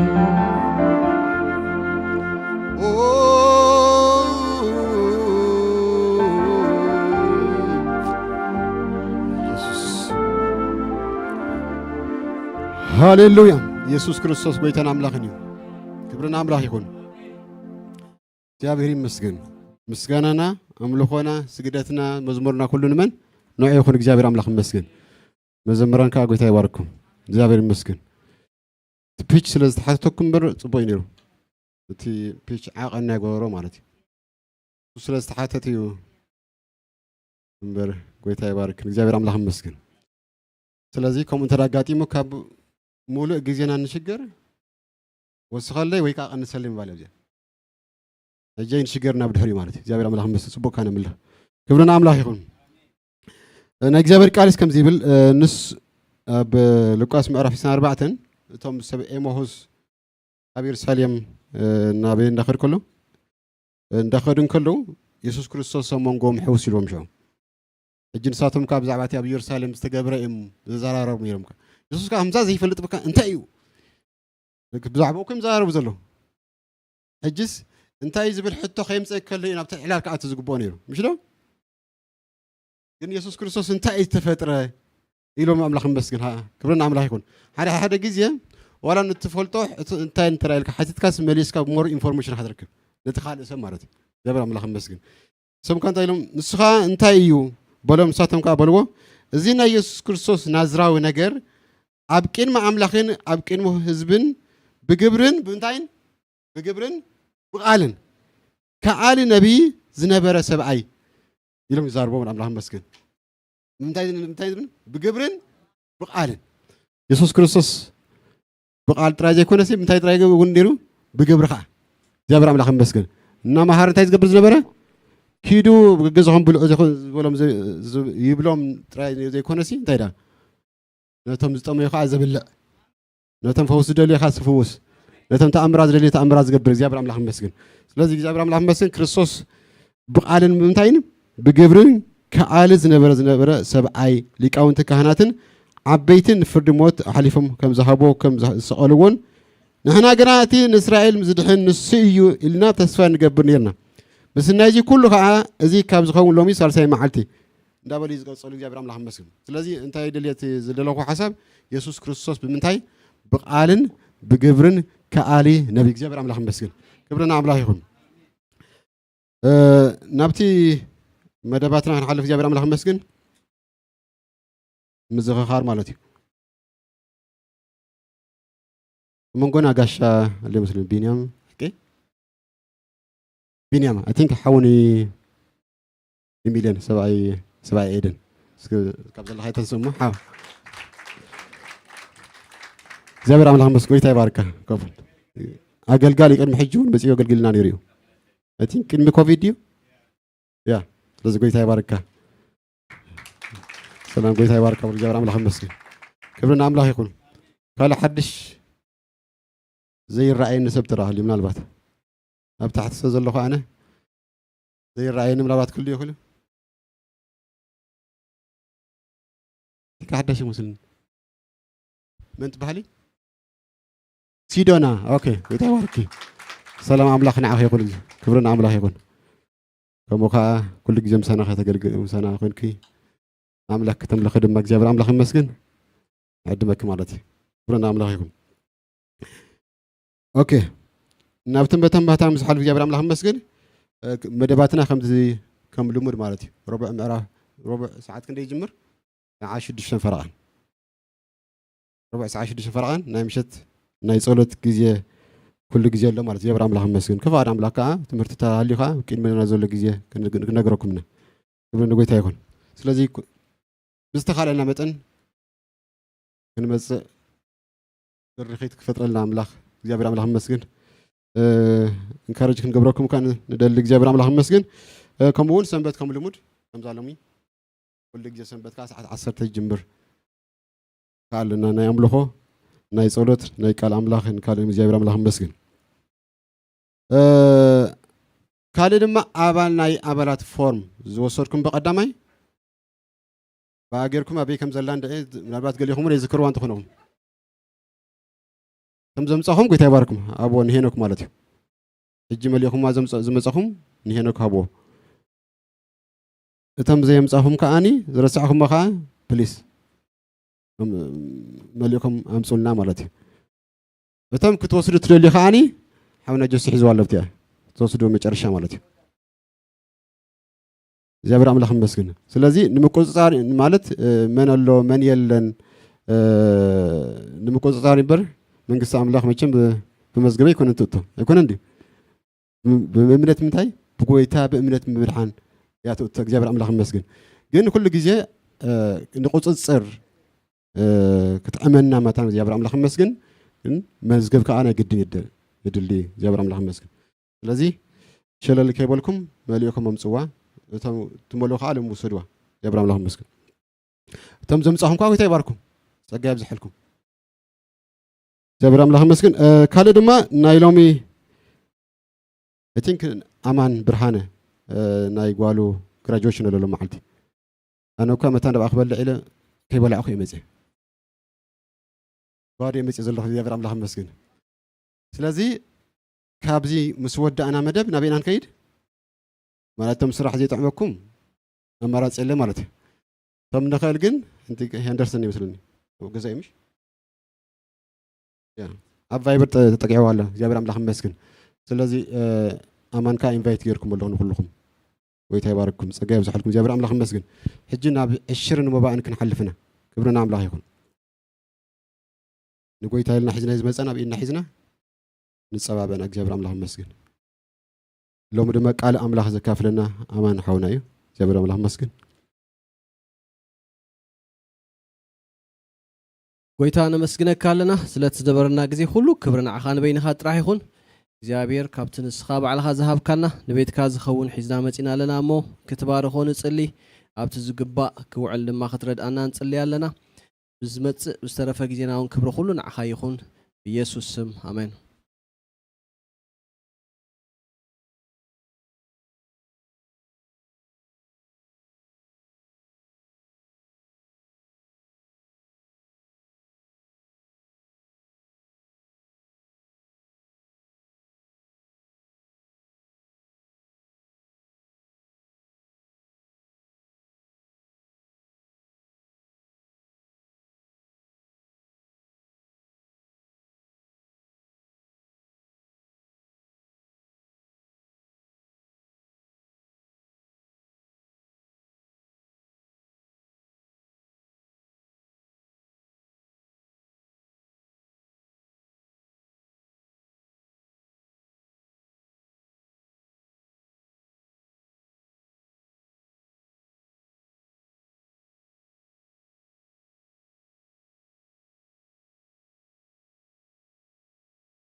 እግዚአብሔር አምላክ መስገን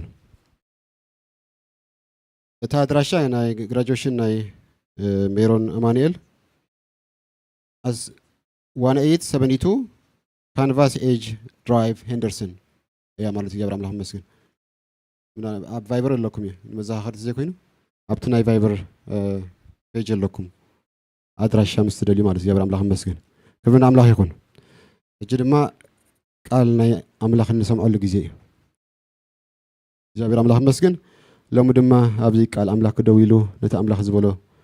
ነገረና ሓውና ማንኤል እግዚአብሔር ኣምላኽ ይመስገን ናብ መድረኽ ኣድሞ እዩ ክብርን ኣምላኽ ይኹን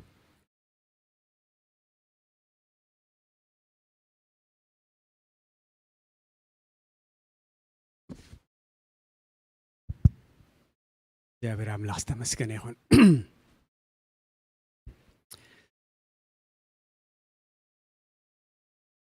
ተመስገነ እግዚአብሔር ክብርን ምስጋናን ዝግባእካ እግዚአብሔር አምላክና ተመስገነካ ኣለና ኩሉ ግዜ ክትከብር ዝግባእካ ስኻ ስለደኾንካ ኣብ ማእከልና ከም ዘለኻ እግዚአብሔር አምላኺ ኣሚንና ድማ ቤትካ መጺና ብጸሎት ተራኺብካና በአምልኮ ተራኺብካና እጅ ድማ በቃልካ ክትራኸበና እግዚአብሔር አምላኺ ልብና ሁሉ ንዓኻ ክግዛእ ከምቲ ድዘመርናዮ ምለኸኒ እንዳበልና እግዚአብሔር አምላኺ ስጋን ነብስናን ንዓኻ ክግዛእ ምእንታን ክትመልከና ብመንፈስ ክትራኸበና በዛ ሰዓት እዚ እግዚአብሔር አምላኺ ኩልንትናና ንዓኻ ንውፍ ኣለና ወብመንፈስ ቅዱስ በዚ ሰዓት እዚ ስኻ ድማ በአፌ ክትዛረብ ናተይ ደይኮነናካ ቃል ክወፅእ በዚ ሰዓት እዚ ክትድግፈኒ ክትሕግዘኒ እግዚአብሔር አምላኺ ንርእሰይ ይግዛእ ኣለኹ ንሕዋተ ድማ ልቦም ከፊቶም ክሰምዑ ንህይወት ዝኸውን ቃል እግዚአብሔር ኣቦይ ኣብ ውሽጥና ዝተረፍ ቃልካ በዚ ሰዓት እዚ ክትዛረበና ጸለኹ ብወድኻ ብኢየሱስ ክርስቶስ ስም ኣሜን እግዚአብሔር አምላኽ ሰናይ እዩ ደጊመ እንኳ ደሓን መጻእኩም ክብለኩም ፈቱ ኣውና ቢንያም ንፈትወካ ኢና እንኳ ደሓን መጻእካ ካብ ለንደን ቅድሚ ሕጂ ኣገልግልና ነርዩ ኣብ ዩቲዩብን ሓደ ክልተ ፕሮግራም ናቱ ደካፈል ወቃል ሰሚዕ ኣለኹ ጎይታ ዝባርኾ ወዲ እዩ ጎይታ ዝባርኾ ናይ እግዚአብሔር ሰብ ይሞኒ እንኳ ደሓን መጻእካ ኣብ ማእከልና ኾንካ ድማ ንእግዚአብሔር ከተምልኽ እግዚአብሔር ከተክብር ኣብ ስለድ መጻእካ ሕጉስ ኢና ወዶ እግዚአብሔር ተመስገነ ይኹን እግዚአብሔር ኣምላኽና ሰናይ እዩ ሎሚ ሓደ ቃል ኣብ መጽሓፍ ቅዱስ ከንብብ ከለኹ ምናዳ ወንጌላት 4 ወንጌላት ተጻሒፎም ኣለዉ ሓድሽ ኪዳን እቶም ክልተ ወንጌላት ሐዋርያት ኢሉ እግዚአብሔር ኣምላኽ ብወዱ ብኢየሱስ ክርስቶስ ገሩ ዝሓርዮም ባዕሉ ኢየሱስ ዝመረጾም ካብቶም 12 ክልተ እዮም እቶም ክልተ ግን ቅድሚ ሕጂ መብዛሕትየና ኣስተብሂልናሎም ኣይንፈልጥን ኢና ከም ሐዋርያት ገርና ምናልባት ርኢናዮም ክንከውን ንኽእል ኢና ግን ክልቲኦም ሐዋርያት ኣይነበሩን ግን ሰዓብቲ ክርስቶስ እዮም ደቀ መዛሙርት እዮም ነሮም ካብቶም 4 ነዚ ወንጌላት ዝጸሓፉ ሓደ ኣንቢብና ሎሚ ብዛዕባኡ ክንዛረብ ኢና ኢየሱስ ክርስቶስ ጎይታ እዩ ሉቃስ ናይ መጽሓፍ ቅዱስ ተመራመርቲ እንታይ እዮም ዝብልዎ ሓኪም ከም ዝነበረ ውሩይ ጸሓፊ ከም ዝነበረ ይዛረብሉ እዮም ካብ ሓድሽ ኪዳን ክልተ ዓበይቲ መጽሓፍ ተጽሒፍልና ኣሎ ተቀዳመይቲ መጽሓፉ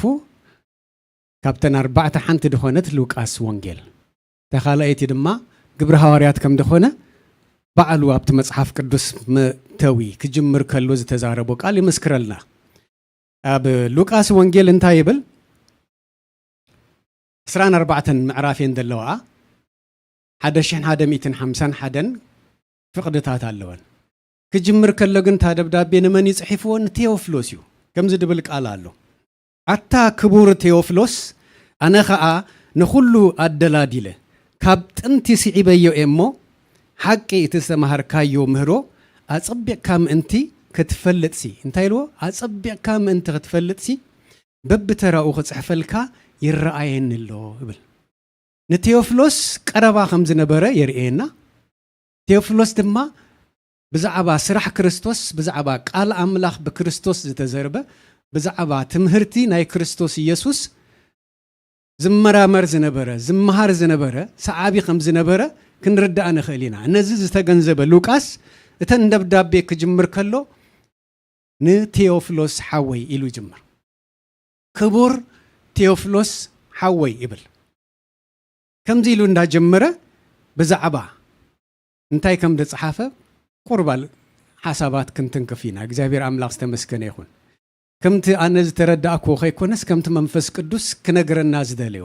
ክምህረና ዝደልዮ ብኣይገሩ ክዛረብ ድማ ንዓኻትኩምን ንዓይን እግዚአብሔር አምላክ ብመንፈሱ ይደግፈና ኢየሱስ ክርስቶስ ጎይታ እዩ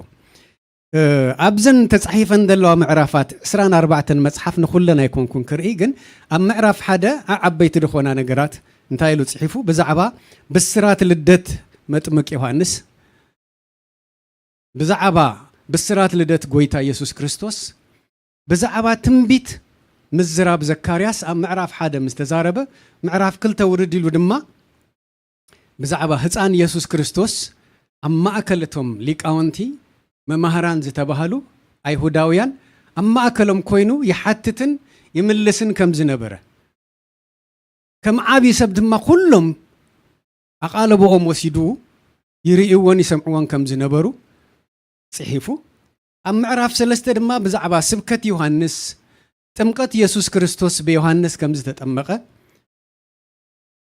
ተዛሪቦ ውርድ ኢሉ ኣብ ምዕራፍ 4 ብዛዕባ ኢየሱስ ብዲያብሎስ ከም ዝተፈተነ ደድሕሪ ጥምቀቱ ዲያብሎስ ከም ዝፈተኖ ብዲያብሎስ ከም ዝተፈተነ ይዛረበና ኢየሱስ ክርስቶስ ክምህር ከሎ ክፍውስ ከሎ ተኣምራት ክገብር ከሎን ተዛሪቡ ደድሕሪ ተፈተና ማለት እዩ ውርድ ኢሉ ኣብ ምዕራፍ 6 ግን ከም ዝድብል ቃል ኣሎ ቃል ቦይ ደሰሓበ ብዛዕባ ን12 ሐዋርያት ካብቶም ድስዕብዎ ዝነበሩ ደቀ መዛሙርቲ ብዙሓት ሰዓብቲ ከም ዝነበሩ ኢና ክንፈልጥ ንኽእል ካብቶም ድስዕብዎ ዝነበሩ ሰዓብቱ 12 ሓረ ይብለና ነታ ቃል ኣውፂና ክነንብባ ኢና ምዕራፍ 6 ካብ ፍቕዲ 12 ደሎ ከንብቦ እየ ኮነ ድማ በቲ ወርሓት እቲ ክጽሊ ናብ ከረን ደየበ ለይቲ ብምልእታ ብጸሎት ናብ ኣምላኽ ነቂሑ ሓደረ ምድሪ ምስ ወግሐ ንደቀ መዛሙርቱ ናብኡ ጸውዖም ኣብዚ ቃል ኣስተብሂልና ንስማዕ እያ ንደቀ መዛሙርቱ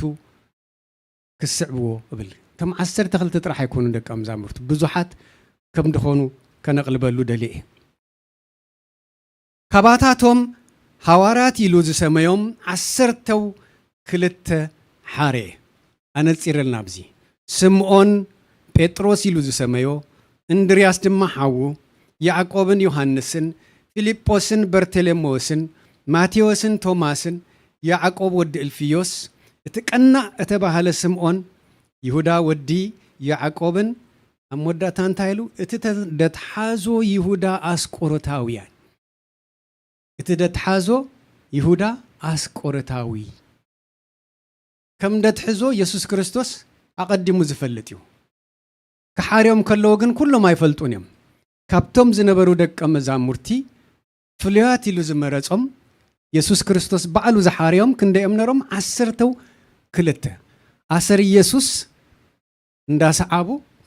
ኣጸቢቖም ክመሃሩ ዝገብሮ ተኣምራት እንዳረኣዩ እሳቶምን ክለማመዱ ሓይሊ ክህቦም ከሎ ሓይሊ መንፈስ ቅዱስ ተዓጢቆም እቲ ኢየሱስ ክርስቶስ ዝገብሮ ዝነበረ ብስሙ ክገብሩ ስልጣን ክቕበሉ ክንደይ ሓርዩ 12 ገሩ ሓርዩ ብድሕሪኡ ንወንጌል ዝነግሩ ማለት እዩ ብድሕሪኡ ንምድሓን ዝኸውን ቃል ዝዛረቡ ብድሕሪኡ ሓይሊ ተቐቢሎም ድፍውሱ ኣጋንንቲ ደውፅኡ 12 ሰብ ሓርዩ ይብለና እምበር ኣብዚ ቃል ከነነብብ ከለና ይሁዳ ክሕረ ከሎ ሃዋርያ ክኸውን እዩ እምበረይ ክሓዲ ክኸውን ኣይተሓርየን እሱን ክሓዲ ከም ዝኸውን ኣይፈልጥን ኣብቲ መጀመርያ ንክርስቶስ እንዳሰዓበ ዝነበረ እዩ ካብቶም ድስዕቡ ዝነበሩ ደቀ መዛሙርቲ ወይ ድማ ሰዓብቲ ካብኣቶም ድማ ኢየሱስ ክርስቶስ 12 ክሓረ ከሎ ይሁዳውን መበል 12 ከም ዝነበረ ብሽም ክጽብጽቦም ከሎ ናይ መወዳእታ ዳ ኣይኹን እምበረይ ናይ መወዳእታ ተረፍ ኮይኑ ይኮነን ግን ማዕረ 12ኦም ስልጣን ክወሃቦ ዝተዳለወ ሰብ ከም ዝነበረ እዩ ዝርዳእ እግዚአብሔር ኣምላኽ ይባረኽ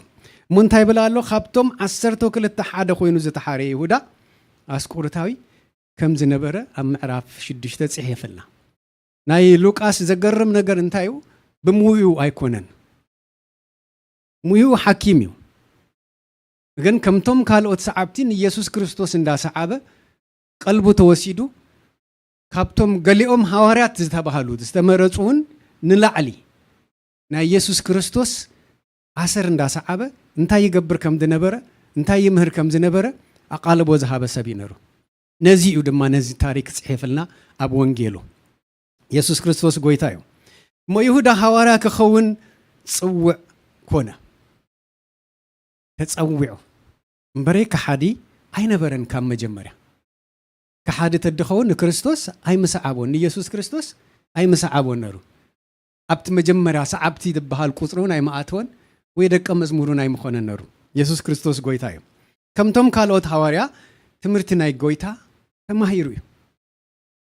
ምስ ካልኦት ደቀ መዛሙርቲ ኢየሱስ ክልእኮም ከሎ እሱን ተላኢኹ እዩ በብኽልተ ክልእኮም ከሎ ተላኢኹ እዩ ኣብ መወዳእታውን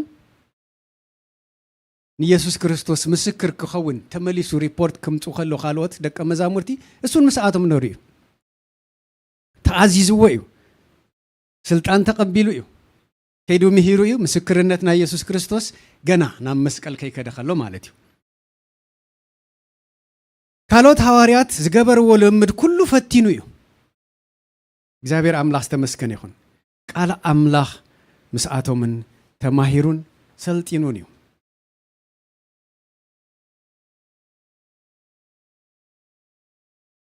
ሪፖርት ከምፁ ከለው እንታይ እም ሪፖርት ኣምፂኦም ብስመይ ኬድኩም ኣጋንንት ውፁ ምስ በሎም መጀመርያ ምናልባት ምጥርጣር ክህሎም ይኽእል እዩ ግን ከይዶም ኣጋንንቲ ከም ድሰምዕዎም ኣጋንንቲ ከም ድተገዝኡሎም ምስ ፈለጡ ብሓጎስ እዮም ኩሎም ተመሊሶም እንታይ ኢሎሞ ጎይታ ብስምካ ኣጋንንቲ ተገዚኦምና ኢሎም ተሓጒሶም ኢየሱስ ክርስቶስ ድማ እዚ ሓጎሶም ርዩ እንታይ ኢልዎም መንግስት አምላክ ወረስቲ ስለ ድኾንኩም እንበረ ኣጋንንቲ ስለ ተገዝኡልኩም ኣይተተሓጎሱ ስምኩም ኣብ ሰማይ ስለ ተጻፈ ኣብ ሰማይ መዝኩም ብጥራህ ተሓጎሱ እንበረ ኣጋንንቲ ስለ ተኣዘዙልኩም ኣይተተሓጎሱ ይሁዳውን ኣብ ዝደነሩ ወነሩ እዩ ይሁዳውን ኣብ ዝነሩ እዩ ተሓጒሱ እዩ ባሂልዎ መጽዩ ኢየሱስ ብስምካ እኮ ኣጋንንቲ ተገዚኡለይ እዚ ሪፖርት ከም ደምፀ ንኣመኒና ኩላህና ምክንያቱም ኣብዚ ገና ከሓዲ ኣይኮነን ንክርስቶስ ገና ኣይሸጦን ኢየሱስ ክርስቶስ ጎይታ እዩ ስለዚ ከምቶም ካልኦት ተኣምራት ገሩ ድዩ ወገሩ እዩ ከምቶም ካልኦት መንግስቲ ኣምላኽ ሰቢኹ ድዩ ወሰቢኹ እዩ ምሂሩ እዩ ከምቶም ካልኦት ፈዊሱ ድዩ ምናልባት ፈዊሱ ኸውን ይኽእል ኣይተጻሕፈልና እንዳኣንበሪ ምክንያቱም ስልጣን ተቐቢሎም እዮም ከይዶም ኣጋንንቲ ተገዚኦም ብሎም እዮም ይሁዳ ብዙሕ ተኣምራት ዝረአየ እዩ ኣሽሓት ህዝቢ ብሕደት እንጀራን ዓሳን ኢየሱስ ክርስቶስ ከብልዕ ርኢ እዩ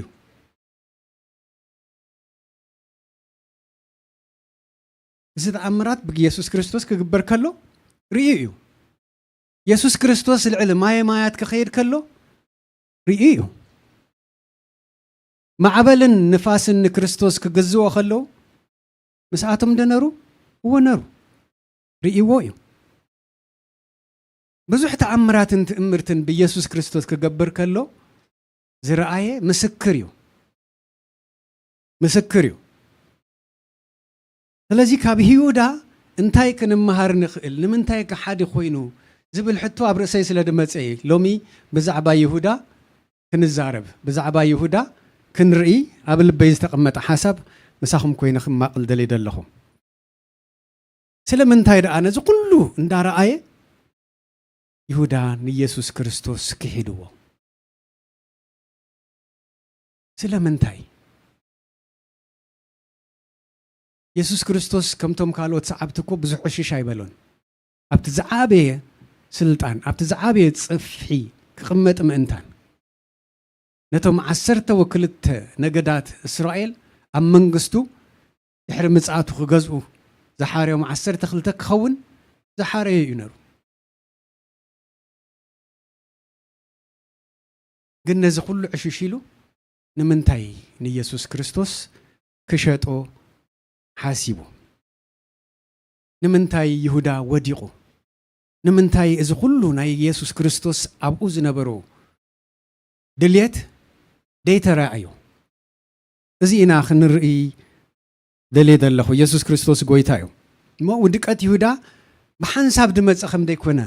እየ ኣነ ተረዲእዮ ዘለኹ ብሓንሳብ ኣይኮነን መፅዩ 3 ዓመት ንጎይታ ሲዕብዎ እዩ በዘን 3 ዓመት ገለገለ ድኽመት ነርዎ ማለት እዩ እምበር ንኢየሱስ ብሓንሳብ ክክሕዶ ብሓንሳብ ካብ ሰዓቢ ኢየሱስ ናብ ከሓዲ ወይ ድማ ሻያጢ ክኸውን ኣይክእልንን ስለዚ ቀስ ብቀስ ዝተወሃለለ ኣብ ልቡ ዝመፀ ወይ ኣብ ሓሳቡ ዝኣተወ ሕማቕ ነገር ኣሎ ማለት እዩ ኢየሱስ ክርስቶስ ጎይታ እዩ ነዚአን ክንርኢ ክንፍትን ኢና ኣብ መወዳእታ ጠርዚ ንክወድቕ ዝገበሮ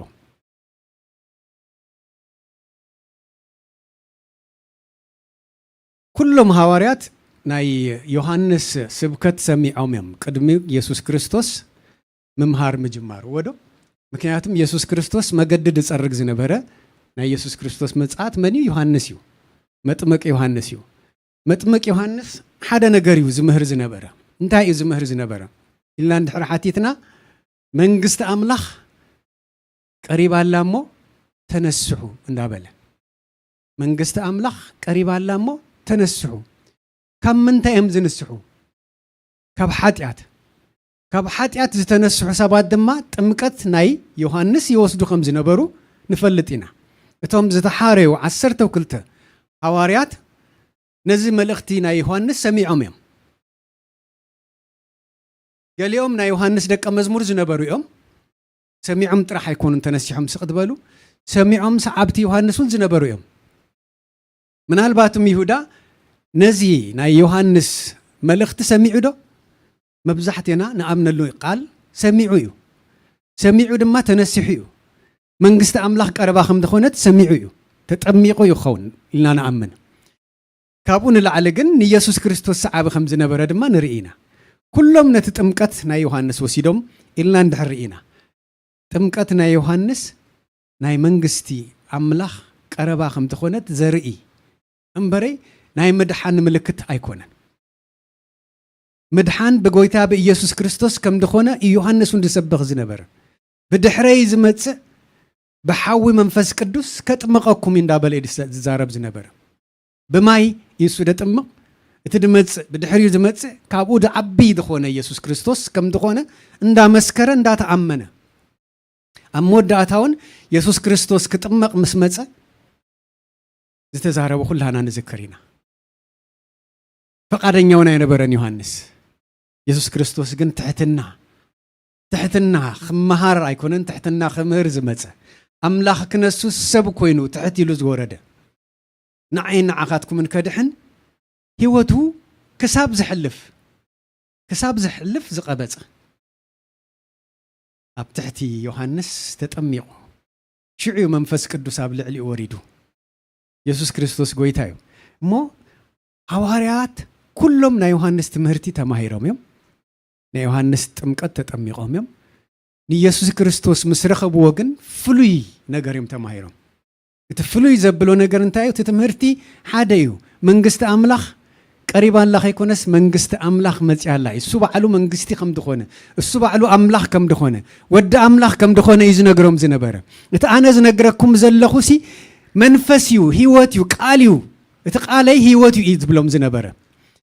ኣብዚ ምርዳእ ንኽበፅሑ 3 ዓመት ይምሂርዎ 3 ዓመት ልዕሊ 3 ዓመት ይሕፅር ኣቢልና ተተዛረብናዮ 3 ዓመት ክንብል ንኽእል ኢና ኢየሱስ ክርስቶስ ጎይታ እዩ እሞ መንግስቲ ኣምላኽ ቀሪባላ እሞ ተነስሑ እንዳበለ ዮሐንስ ዝመሃሮ ትምህርቲ ኩሎም ተማሂሮም ተጠሚቖም ናብ ዮሐንስ ከይኮነስ ናብ ኢየሱስ ክጥምቱ ከም ዘለዉ ዘረድእ ትምህርቲ ይነሩ ኩሎም ንኢየሱስ ክርስቶስ ስዕቦም እዮም ይሁዳ ጥራሕ ኣይነበረን ክሒድዎ ንኢየሱስ ክርስቶስ እቲ ብድሕረይ ንቤተ ክርስቲያነይ ክትመርሕ ኢኻ ዝበሎ ጴጥሮስ ከይተረፈ ንጎይታ ክሒድዎ እዩ ናይ መወዳእታ ሰዓት ምስ በፅሐት ናብ መስቀል ሞት ክወስድዎ ምስ ቀርበ ኢየሱስ ክርስቶስ ብማህረም ተኽሳቀ ከሎ ክህረም ከሎ ከጋፍዕዎ ከሎ ጡፍ ክብልሉ ከሎ እዙን ምስ ኢየሱስ ነርዩ ምስ በልዎ ክሒድዎ ዶ ክሒድዎ እዩ ሓንሳብ ጥራሕ ኣይኮነን 3 ግዜ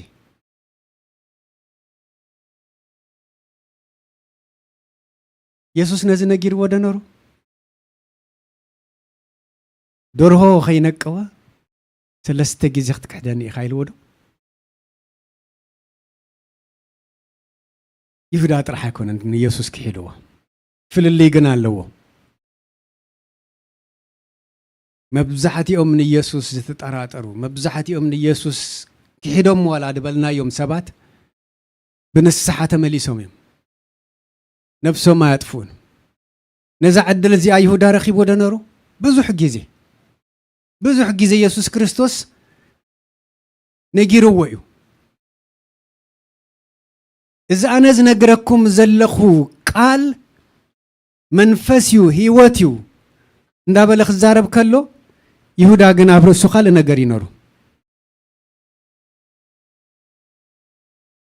ነገር ይነሩ ተናይ መወዳእታ ሰዓት ቀሪባ ኣላ ክፍለየኩም እየ እንዳበለ ኢየሱስ ክርስቶስ ክዛረብ ከሎ ይሁዳ እዛ ኣብዛ ዓለም እዚኣ ዘላ ህይወቱ ኣብዛ ምድሪ እዚ ዝነብራ ነብሱ ከድሕን ጥራሕ ይተሓስብ ነሩ ናይ ኢየሱስ ክርስቶስ ናይ መወዳእታ ሰዓት ቀሪባ ገዲፍና ዝኸይድ እንድሕር ኮይኑ ደኣ ንምንታይ ነብሰይ ዘየድሕን ኢየሱስ ክርስቶስ ናብ መስቀል ሞት ኸይድ ኣለኹ እንዳበሎም ክዛረብ ከሎ ንምንታይ ደኣ ናብ ሞት ድስዕቦ ድብል ሕቶ ምናልባት ኣብ ርእሱ መፂዎ ኸውን ይኽእል እዩ እቲ ካባይ እንጌራ ቆሬሰ ዝህቦ ምልክት ናይ መን እዩ ናይ ይሁዳ እዩ ኩሎም ተጠራጢሮም ኣነ ደኾን ኸውን ድብል ሕቶ ሓቲቶም ዶ ሓቲቶም እዮም 12 እዮም ሓቲቶም እዮም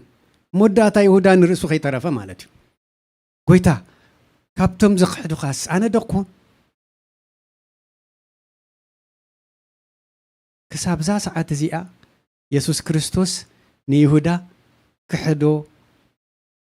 ዕድል ነርዎ ክምለስ ማለት እዩ ክሕዶሲ ኣይደፋፍዎን ከም ዝተሓዝ ነግሮም ነሩ እዩ ከም ዝመውት ነግሮም ነሩ እዩ ግን ካብ ማእከልኩም ሲ ሓደ ክብል ከሎ ጎይታ ጥራሕ ይድፈልጥ ናይ ንስሓ ግዜ ግን ኩሎም ነርዎም እዩ ናይ ምምላስ ግዜ ኩሎም ነርዎም እዩ ማቴዎስ ባዕሉ እንድሕር ርኢናዮ ቀራፂ ነሩ እዩ ዝበሃል ምናልባት ኣብቲ መጽሓፍ ቅዱስ ኣይተጻሕፈልና ንኸውን እምበረ ቀራፂ ስለ ዝነበረ ብዙሕ ሰባት ብኡ ተዓሚፆም ክኾኑ ይኽእሉ እዮም ዘይግባእ ቀረፅ ኣኪቡ ክኸውን ይኽእል እዩ ብዙሓት ዝተበደሉ ክህልዉ ይኽእሉ እዮም ዮሃንስ ካብ ሕቑፊ ጎይታ ኣይርሕቕን እዩ ዝበሃል ኣብ ልቡ ገለ ትዕቢት ሃልይዎን ክኸውን ይኽእል እዩ ኢየሱስ ክርስቶስ ዋላ 12 ሃዋርያት ኢሉ ይምረፅ እምበረ ካብ ኩሎም ንላዕሊ ዝፈትወኒ ንዓይ እዩ ካብ ጥቑ ክፍለይ ኣይደልን እዩ ዝብል ትዕቢት ኣብ ልቡ ክህልዎ ክኽእል እዩ ትዕቢት ድማ ሓጢኣት እዩ እዚ ኩሉ በደል ኣይበደሉን ክንብል ኣይንኽእል ኢናን ግን ሓደ ነገር ኣሎ ኣነ ዝኣምነሉ ኣብ መዓልቲ ምሕረት ክንሓትት እዩ ናይ እግዚኣብሔር ድልየት ስጋን ነብስናን ኩሉ ግዜ ዓለም ትጸልዋ እያ ስጋን ነብስናን ብዓለም ይጽልዎ እዩ እትረፍዶ ንሕና ኣብዛ ዓለም ብዙሕ ነገር ንርኢ ብዙሕ ሓሳብ ኣብ ርእስና ዝመጽእ ምስ ጎይታ ዝኩሉ ግዜ ዝሰልጠኑ ምስ ኩሉ ግዜ ዘሕለፉ ካብ ኣፉ ዝተማሃሩ 12 ሃዋርያቱን ካብ ፈተናስ ኣይደሓኑን ካብ ናይ ዓለም ፈተና ኣይደሓኑን ኩሉ ግዜ እቲ ፈተና ምስኣቶም ከም ደሎ እቲ ፈታኒ ኣብ ዙርዮም ከም ደሎ ደጋጊሙ ይነግሮም ከም ዝነበረ ክንርዳእ ይግባአና ስለዚ ይሁዳ ሰራቂ ከም ዝነበረ መጽሓፍ ቅዱስ ይሕፍልና ኣሎ ምናልባት ታቃል እንድሕር ደሊኹም ኣብ ዮሐንስ ምዕራፍ 12 ፍቅዲ 4 ክሳብ 6 ሰራቂ ከም ዝነበረ ቃል በቃል ተጻሒፋ ክንረኽባ ንኽእል ኢና እንታይ ማለት እዩ ሰራቂ ክብል ከሎ ተሓዚ ገንዘብ እዩ ምናልባት ማሕፉዳ እንዳጉደለ ናብቲ ናቱ ማሕፉዳ የእቱ ኸውን ይኽእል እዩ ካብቲ ድእከብ ገንዘብ ኣይፈለጠን ግን መጽሓፍ ቅዱስ ይድ ተዛረበ ቃል በቃል ይሁዳ ሰራቂ ከም ዝነበረ ኣብ ዮሐንስ ጽሒፍልና ኣሎ እዚ ስርቂ ምናልባት ተዋህሊሉ ናብ ገንዘብ ጽምዓት ወሲድዎን ክኸውን ይኽእል እዩ ኢየሱስ ክርስቶስ ብ30 መኽሊት ክሸይጥ ዝደፋፍኦ ሓሳብ ኣብ ርእሱ ከእንግድ ዕድል ረኺቡ ማለት እዩ ስለዚ ክልተ ነገራት ክዛረብ ደሊ ዓበይቲ ነገራት ንምንታይ ይሁዳ ንኢየሱስ ክሒድዎ ንምንታይ ከሓዲ ተባሂሉ ንምንታይ ካብቲ ዝዓበየ ዓስቢ እግዚአብሔር ኣምላኽ ዘዳለወልና ኢየሱስ ክርስቶስ ኣምላኽ ምዃኑ ወዲ ኣምላኽ ምዃኑ እንዳተዛረቦ ናይ ዘለዓለም ህይወት ናይ ዘለዓለም መንግስቲ ወራሲ ከይከውን ዘውደቆ ምኽንያት እንታይ እዩ እንድሕር ኢልና ቀዳመይቲ ሓጢአት ይሁዳ ካብ ካልኦት ዝዓበየ ወይ ዝበለጸ ኮይኑ ከይኮነስ ዝተዋህለለሃ ሓጢአት ብንስሓ ክምለስ ዕድል እንዳረኸበ ከይተመለሰ ኣብ ውሽጡ ዓቂርዎ ደሓነይ እንዳበለ ኣና ኢየሱስ ዝገደፎ ሓጢአት ኣብ ውሽጡ ኣዋህሊሉ ነሩ እዚ ሓሳብ ንጸላኢ ኣፍ ደገ ኸፊቱሉ ሰይጣን ቁርብ ነገር እዩ ዝደሊ ይሁዳ ሰራቂ እዩ ይሁዳ ገንዘብ ፈቱ እዩ ንይሁዳ ብገንዘብ ክትኣልዮ ትኽእል ኢኻ ድብል ሓሳብ ናይ ሰይጣን ኣብ መንኣትዩ ኣብ ይሁዳ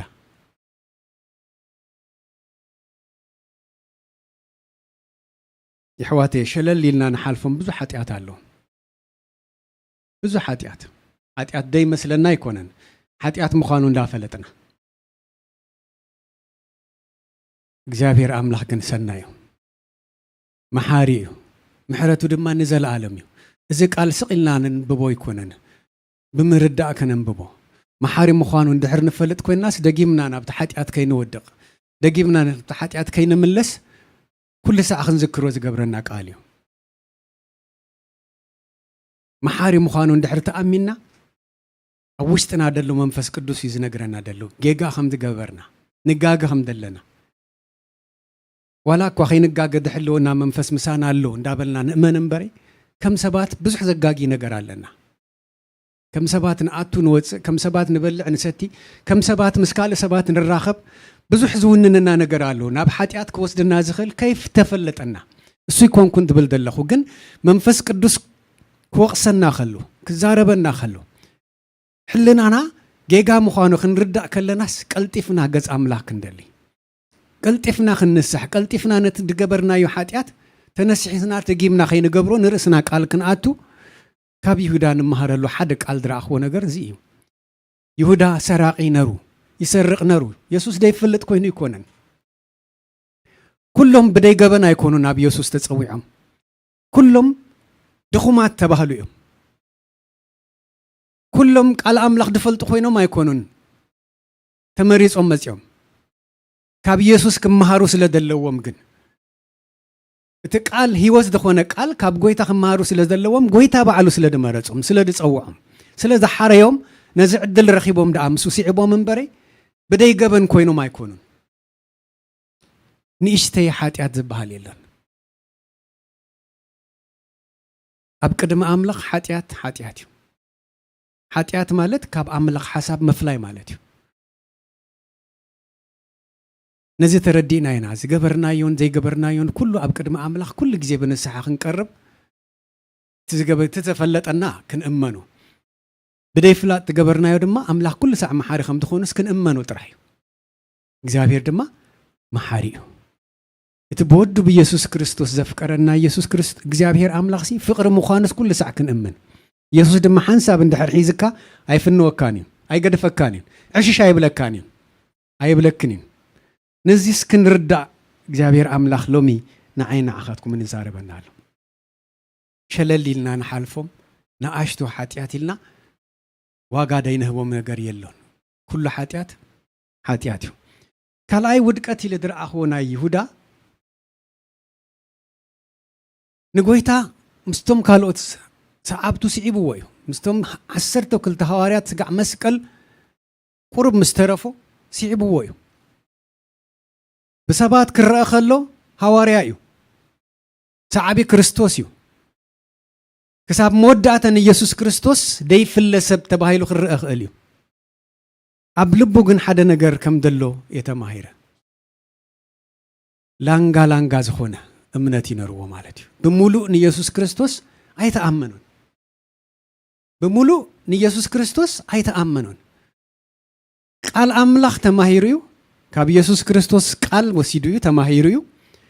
ብዛዕባ ኢየሱስ ክርስቶስ ዝመሃሮ ትምህርቲ ፈሊጡ እዩ ነቲ ቃል መፍላጥን ነቲ ቃል መቕባልን ግን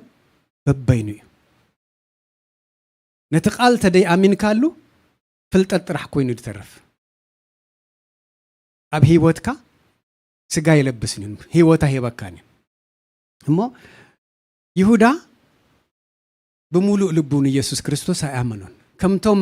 ኣብኡ ዘመን ዝነበሩ ፈሪሳውያን ንበሎም ዋላ አይሁዳውያን ኢየሱስ ክርስቶስ ክምህር ከሎ ውሩይ መሃሪ ከም ዝኾነ ፈላጥ ከም ዝኾነ መጽሓፍትን ጽሑፋትን ይፈልጥ ከም ዝነበረ ብዕድመ ንእሽተይ ክነሱስ ልዕልዮም ይፈልጥ ከም ዝነበረ ሳቶም ይኣምኑ እዮም ውሩይ መምህር ኢሎም እዮም ድርእይዎ ሰብ ከም ዝኾነ ካብኣቶም ዝተፈልየ ርድኢት ግን ይሁዳ ኣይነበሮን ምናዳ ኣብተን ናይ መወዳእታ ሰዓት ነዚ ኣነ ተረዲእኒ ኢየሱስ ክርስቶስ ውሩይ መምህር ከም ዝኾነ ተኣምር ይገብር ከም ዝነበረ አይሁዳውያን ፈልጡ እዮም ይሪኦም እዮም ከምኣቶም ድማ ይሁዳውን ነዚ ይፈልጥ እዩ ኢየሱስ ክርስቶስ መምህር ድዩ እወ መምህር እዩ ፍሉይ መምህር ውሩይ መምህር ተኣምር ይገብር ደነሩ እወ ይገብር ነሩ ነዚ ኩሉ ይኣምን ነሩ ግን ሓደ ነገር ኣይኣመነን ወዲ ኣምላኽ ምዃኑ እሱን ተጠራጢሩ እዩ ኣይኣመነን ኣይኣመነን ዋላ ምስ ሓዝዎ እውን ኣይኣመነን እታ ቃል እንታይ ድብለና ኢየሱስ ክርስቶስ ክትሓዝ ከሎ እቲ ገንዘብ ክመልሰሎም ናበይ ይኸይዱ ናብቶም ሊቀ ካህናት ናብቲ ገንዘብ ዝሃብዎ ሊቀ ካህናት ንምንታይ ሂብዎም ንምንታይ ክመልስ ከይዱ እንድሕር ኢልና እዚ ሰብኣይ ብሓቂ ንጹህ ሰብ ነይሩ ይሕሊፈ ሂበዮ ኢሉ ተጣዒሱ ዶ እወ ተጣዒሱ ግን ንጹህ ሰብ ኢልዎ ንጹህ ኣምላኽ ኣይበሎን ንጹህ ወዲ ኣምላኽ ኣይበሎን ካብኣቶም ዝፍለ ነገር ኣይኮነን ትጣዓሳ እንታይ እዩ ንጹህ ሰብ ሕሊፉ መሃቡ እዩ ጌጋ ዘይተረኽቦ ሰብ ሕሊፉ መሃቡ እዩ ናብ ሞት ክውሰድ ዘይግብኦ ሰብ ይሕሊፈ ናብ ሞት ሂበ ዝብል ጣዓሳ እዩ ኣብ ልቡኣት እዩ ግን ሓደ ነገር ጎዲልዎ ብሓቂ ኢየሱስ ክርስቶስ ወዲ ኣምላኽ ድዩ ወይስ ሰብ እዩ ንጹህ ሰብ እዩ ኣብ ድብል ጥራሕ እዩ ድምዳሜ በፂሑ ዘሎ ስለዚ ላንጋ ይነሩ ወዲ ኣምላኽ እንዳበለ ኢየሱስ ክርስቶስ ክምህር ከሎ ሰሚዑ እዩ ነቲ ቃል ፈሊጥዎ ኣሎ ግን ኣብ ልቡ እምነት ኣይሓደረን ናይ ብሓቂ ወዲ ኣምላኽ ድዩ ወይስ ኣይኮነን ድብል ነዚ እዩ ድማ ሓሊፉ ሂብዎ እምበኣር ኢየሱስ ክርስቶስ ድእሰር ተኮይኑ ኢየሱስ ክርስቶስ ገዲፍና ዝኸይድ እንድሕር ኮይኑ በይንና ምስ ተረፍና ደኣ እንታይ ክኸውን ኢሉ ተወሓደስ ገንዘብ ክረክብ ኣለኒ ዝብል ናብቶም ሊቀ ካህናት ከይዱ ኣነ ሕሊፈ ክህበብኩም እየ ኣነ ኸሪአኩም እየ ከመይ ከም ትሕዝዎ ምሳኹም ክላዘብ ኢሉ ናብኣቶም ከይዱ ስለዚ ዓብይ ውድቀት ኣብ ይሁዳ ዝነበረ እዘን ኣገደስቲ ዝኾና ክልተ ነገራት እየን ድብል ኣብ ልበይ መፂኒ ላንጋ ዝኾነ እምነት ይነርዎ ብሙሉእ ልቡ መንግስቲ ኣምላኽ ወራሲ ክኸውን ኣብዛ ምድሪ ደይኮነስ ኣብታ ትመጽእ ዘላ መንግስቲ ኣምላኽ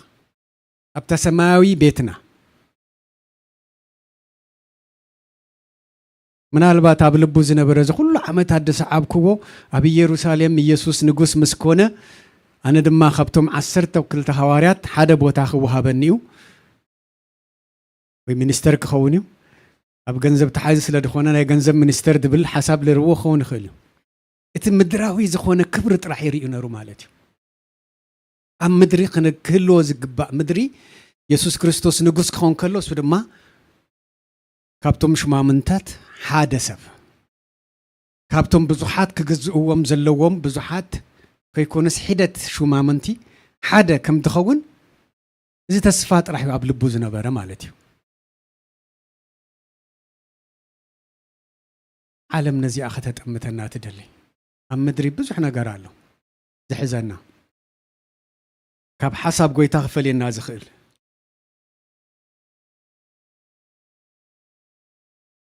ስለዚ ይሁዳ ብምሉእ ልቡ ኢየሱስ ክርስቶስ ኣይኣመኖን ተጠራጢርዎ ስለ ዝነበረ እዩ ሸይጥዎ ኣብ ምጥርጣር እንድሕር መፂና ኩሎም ተጠራጢሮም መወዳእታ ንምንታይ ተበልኩምኒ ክሪአኩም እየ በይኑ ኢየሱስ ክርስቶስ ኣብ መስቀል ከይዱ በይኑ ናብ መስቀል ከይዱ 11 ነሮም ይሁዳስ ክሒድዎ ሕራያት ሒዝዎ ታቆራስ እንጀራ ምስ ሓዘ ይወፅዩ ኣብታ ድራር ምስኣቶም ኣይፀንሕን ኢየሱስ ክርስቶስ ክህረም ከሎ ኩሎም እዮም ተበቲኖም ጴጥሮስ እንከላይ ተሓቢኡ ይዝርኢ ነሩ ሰባት ከይፈልጡን እንዳበለ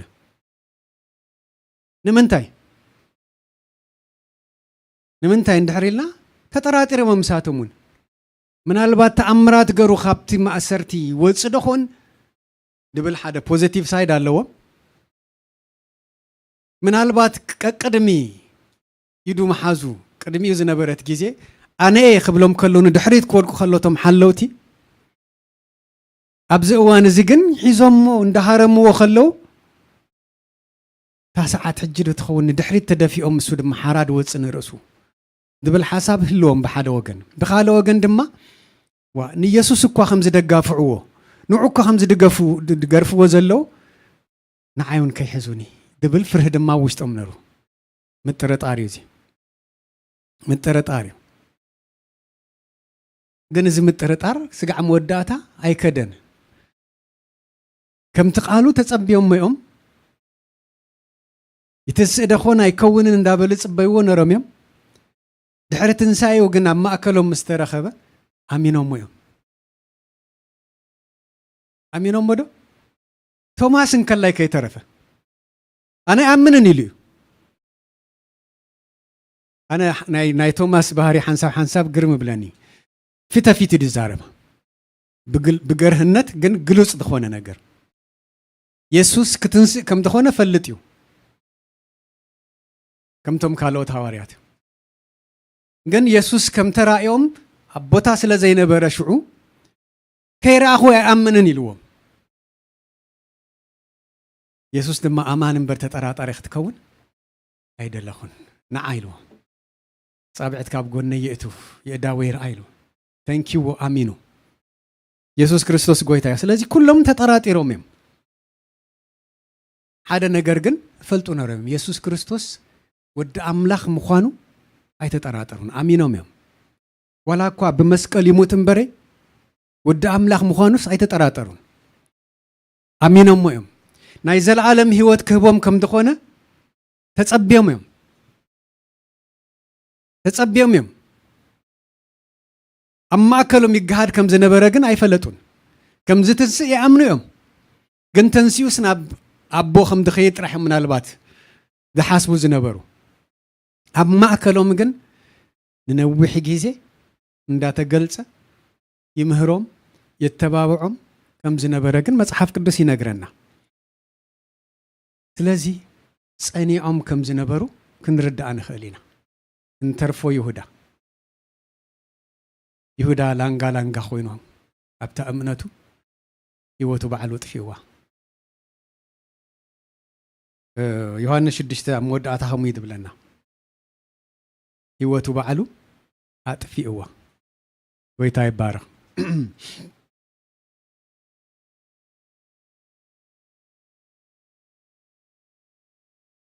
እንታይ ኣብ መወዳእታ ክዛረብ ደልየ ዘለኹት ምስታ ሰዓትና ኢና ንኸይድ ዘለና 11 ብናይ ኢየሱስ ክርስቶስ ወዲ ኣምላኽ ምዃኑ ኣይተጠራጠሩን ይሁዳ ግን ክመወት ከለውን ወዲ ኣምላኽ ምዃኑ ኣሚኑ ይሞተን ትድሕዝን ነገር እዚ እዩ ንጹህ ሰብ ሕሊፈ ሂበ ኢሉ ተታዒሱ ንርእሱ ኣጥፊኡ ይድብለና መጽሓፍ ቅዱስ ህይወቱ ባዕሉ ኣጥፊእዋ እሞ ይሁዳ ከምቶም ካልኦት ኣይሁድ ድፍለ ነገር ኣይኮነን ማለት እዩ ኢየሱስ ክርስቶስ ሰሚዖም መምህር ከም ዝኾነ ውሩይ መምህር ከም ዝኾነ ኣሚኑ እዩ ግን ወዲ ኣምላኽ ምዃኑ ኣይኣመነን ዝዓበየ መምህር ምዃኑ ይኣምን እዩ ንሳቶም እውን ይኣምኑ እዮም እንተኾነ ግን ወዲ ኣምላኽ ምዃኑ ኣይተቐበለን ኢየሱስ ክርስቶስ እንታይ ዓንቶ ይድበልክዋ ቃል ኣብ ዮሐንስ 6 ንረኽባ እዘን ኣነ ዝነገርኩኹም ቃላት መንፈስ እየን ህይወትን እንከላይ እየን ዘይኣምኑ ግና ኣብ ማእከልኩም ኣለዉ ኢሉ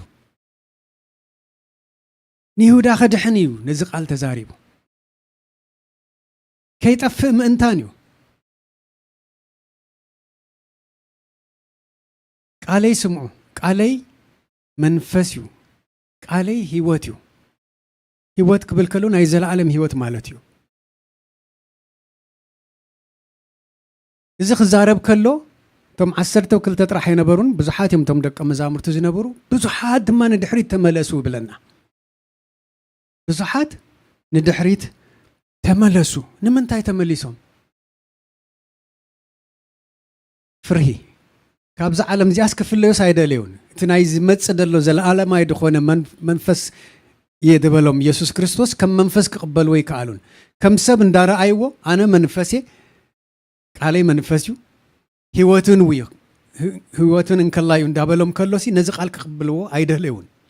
ስለዚ ብዙሓት ንድሕሪት ተመለሱ ንብለና ኣብ መወዳእታ ክርኢ ከሎ መን እዮም ተሪፎም ቶም 11 እዮም ንስኻትኩም ከ ክትከዱ ዶ ትደልዩ ኣለኹም ኢልዎም ክትከዱ ዶ ትደልዩ ኣለኹም ናይ መወዳእታ ዕድል እያ ነራ ዝሓቶ እዚኣ ኢየሱስ ክርስቶስ ከቕርብ ከሎ ናይ መወዳእታ ዕድል ጭንቕ ኢልዎም ሃዋርያት ኩሎም ጴጥሮስ ግን ተባዕዩ ወላ ፍርሂ ኣብ ልቡ ይሃለዎ እምበረ ተባዕዩ ብዙሕ ግዜ ድሓትት እሱ እዩ ብዙሕ ግዜ ክምልስ ከሎ ንሪኦ ንሱ እዩ ጎይታይ ንሕናስ ናበይ ክንከይድ እስኻ ናይ ዘለዓለም ህይወት ኣለካ ናበይ እሞ ክንከይድ ንኽእል ካብ ዘለዓለም ህይወት ወፂናስ ናበይ ክንከይድ ይከኣለና ኢልዎ ይሕዋቴ ኢየሱስ ክርስቶስ ናይ ዘለዓለም ህይወት ክህበና እዩ ናብዚ ዓለም እዚ መፂኡ ደሙ ኣፍሲሰልና ካልእ ደም ኣይፈስስን እዩ ይሕዋቴ ናይ ንስሓ ዘመን እዩ ደሎ ሕጂ ናይ ምሕረት ዘመን ሓንሳብን ሓዋሩን ዝፈሰሰ ናይ ኢየሱስ ክርስቶስ ደም ኣይዝሓለን እቲ ሓንሳብን ንዘለዓለምን ዘፍቀረና እግዚኣብሔር ኣምላኽ ክሳብ ወዱ ደጊሙ ድመጽእ ኢየሱስ ክርስቶስ ተመሊሱ ከም ድመጽእ ቃል ኣትዩ እዩ ክመጽእ ከሎ ግን ደጊሙና መስቀል ክኸይድ ከም ደይኮነ ሰባት ክፈልጡ እዚ ምርዳእ እዚ ኣብ ልቦም ክኣቱ ትደዓብየ ሕድሪ ዘለና እግዚኣብሔር ፍቕሪ እዩ ፍቕሩ ብወዱ ብኢየሱስ ክርስቶስ ተገሊጹ እዩ ኩላህና ናብ ሓጢኣት ሞት ከይንኸይድ ናይ ዘለዓለማይ ህይወት ክንረክብ ምእንታን ነዚ ህይወቱ ሓሊፉ ዝሃበልና ኢየሱስ ክርስቶስ ብምሉእ ልብና ክንቅበሎ ዝብል ወንጌል ክንነግር እዚ ጥራሕ ሕድሪ ዘለና እዚ ጥራሕ ሕድሪ ዘለና ቃል ክብል ከሎ ንርእሱ ኢየሱስ ክርስቶስ ህይወት እዩ ብመንፈስ ተደይተ ተንኪፉ ሓደ ሰብ ኢየሱስ ክርስቶስ ጎይታ ኢሉ እኳ ክዛረብ ካብ ልቡ ኣይከውንን ኢየሱስ ክርስቶስ ጎይታ ምዃኑ ክፈልጥ ይኽእል ግን ኢየሱስ ክርስቶስ ጎይታ ኢሉ ተኣሚኑ ክዛረብ ግን ኣይኮነሉን ترتع زمصنا يسوع كريستوس منفس لو من سبات كتنكف زي طرحي حررتانا እግዚአብሔር አምላክ ተመስገነ ይሁን እሞ ናይ ዘላለም ህይወት አለካ ይልዎ ናይ ዘላለም ህይወት ቃል አለካ ናቤ ሞኽን ከይድ ይሕዋቴ እምነት እዩ ናብ ውሳኔ ደበጽሕ እምነት እዩ እምነት ቃል አምላኽ ሰሚዖም زآمنوا نقويتا زتقبلوا يوم زدحنوا تقال أملاخ دما زنقر بأين بأخو منيو بزحنا قرأي كوننا نكن نقر يسوس كريستوس سليين سليخان حتى يتقبل ميتو تنسيو السخاخي تموتنا يزال عالم فرد له نابت زال عالم فرد كي بس حكا خلخا بهيوت كلخا عبزان مدري نيسوس كريستوس كتفلتو كتقبلو كتأمنو قال نقر يكون زدلي تدسرح منفس قدوسيو قال كنقر تقال دما امنت كمزيو እግዚአብሔር አምላኽና አይደግፍ ንዓኹም ይደግፍ ስለዚ እምነት እዩ ናብ ውሳኔ ደብጽሕ ሓደ ኣብነት ክነግረኩም ሽጋራን ነውሕ ግዜ ድሰቲ ዝነበረ ሰብ ወይ ተተክኽ ዝነበረ ሰብ ፈለማ ክጅምር ከሎ ፋሽን ይዕረኽቱ ሽጋራ ክሰትዩ ስለ ድረአየ እሱን ክፍትና ብል ታፈተነ ናብ ወልፈ ተኸይድ ዳሕራይቲ ወልፊ ካለ ጉድኣት ከም ደምጽኣሉ እፈልጥ እዩ ምናልባት ኣብ ካለ ሰብ ድረአዮ ኸውን ይኽእል እዩ ድሰምዖ ኸውን ይኽእል እዩ ታተሞክሮ ናይ ሕማም ተሞክሮ ግን ኣብኡ ስጋዕ ትመጽሕ ክገድፋ ውሳኔ ይብሉን ወዶ ወላ ንምንታይ ሽጋራ ተተክኽ ተበልካዮ ኣይ ኣነኮ ደለያ ይኮንኩን ወልፉን ብዙሕ ይብለይን ኤኒ ታይም ክገድፋ ክእል ይብለካ ካለ ምኽንያት ደምጽእ ወይ ድማ ትርራ ቢልካ እንድሕር ሓቲትካዮ ኣብ ያህን እንዳንበር ብዙሕ ግዜ ኮፈቲነ ነርኢ ብለካ እቲ ሕማም እንዳተንከፈቶ ምስ መጸት ግን ኣብ ልቡ ክልተ ነገር ይድፍጠር ገድፋዶ ወይስ ህይወት ሓጻር እንታይ ገድሽን ኢሉ ታ ውሳኔ ኣበና ደላ ኣብቲ ሰብኣይ ኣደላ ህይወቱ ከንውሕ እንድሕር ደልዩ ክገድፋ እዩ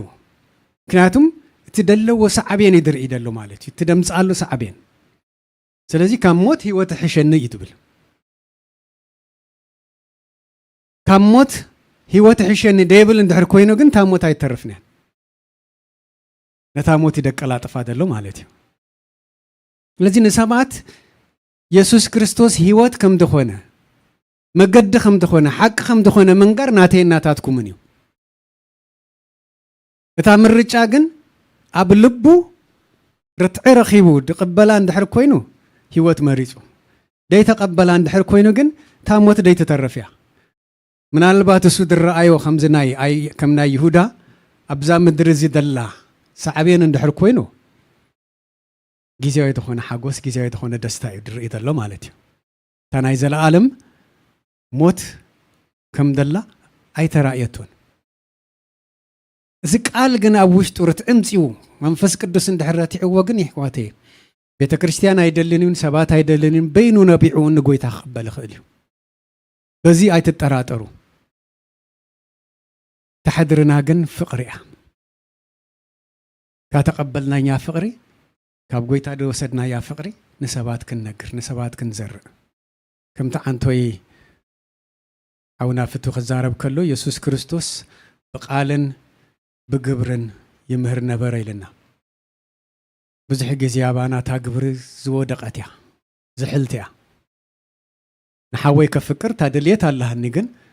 ታ ፍቕሪ ካባይ ንኽትወፅእ ብዙሕ ድሕዘኒ ነገር ኣሎ ጎይታ ክረድኣና ካብ ምጽላይ ንላዕሊ ክንተብዕ ንርእስና ካብ ምትብባዕ ንላዕሊ ካልእ ንገብሮ ነገር የብልናን ኣነ ፍቅረኒ ኢለ ንሰብ ከፍቅረኒ ይክእል እዩ ግን ኣነ ከፍቅሮ ጥራሕ ይዘለኒ ታናተይ ድርሻ ጥራሕ ክገብር ታናተይ ግደ ጥራሕ ክገብር እቲ ኩሉ ግዜ ድርኤና መንፈስ ቅዱስ ጸልማት ኣይክልሎ ጊዜ ክውሎ ብዕድመ ይኮነ ብገለ ይውሰን ኩሉ ግዜ ምሳና ከም ዘሎ እንድሕር ንኣምን ኮይና እቲ ንገብሮ ነገር ኩሉ ንሰብ ኢልና ከይኮናስ ንጎይታ ክንብል ኢና ንገብሮ ንሰብ ኢልና ኣይኮና ንጎይታ ክንብል ሓደ ነብስ ክድሕን ከሎ ኣብ ላዕሊ ብሰማይ ፍስሓ ይድኸውን ሓጎስ ይድኸውን ንፈልጥ ኢና ኩላህና ካብቲ ንሕና ንሕጎሶ ንላዕሊ መን እዮም ድሕጎሱ መላእኽቲ ብሰማይ ዘለዉ ቅዱስ ቅዱስ እንዳበሉ ደምልኽዎ ደገልግልዎ መላእኽቲ እዚ ሓጎስ እዚ ብመንፈስ ንሕና እውን ምስኣቶም ንሓብረሉ ግዜ የሉ እሞኒ ሕድሪ ኣለና እዚኣ ክብለኩም ፈቱ ስለዚ ይሁዳ ምርጫ ነርዎ ኣብ መወዳእታ ንርእሱ ከድሕና ንርእሱ ናብ ዘለዓለማዊ ሞት ከይመርሓ ንርእሱ መጻወቲ ሰይጣን ከም ድኾነ ክፍለጦሞኒ ብንስሓ ክምለስ ተዋሓደስ ክልተ መዓልቲ ነርዎ እዩ ዓርቢ ተታሒዙ ቀዳም ተገሪፉ ተሳቂዩ بعربي تسقيلو با يسوع كريستوس حموس يزنجر سميع دنبرة كقد موتو جن يهودا كملس دقائق نرو معلت نروي كاب هيوتو زتف نابن السحا لبو تمليسو تدخون نايزل عالم موتاي موسد النرو قويتا يانا عنا دقف زي قبل بنا كل ساعة خنا قواصرو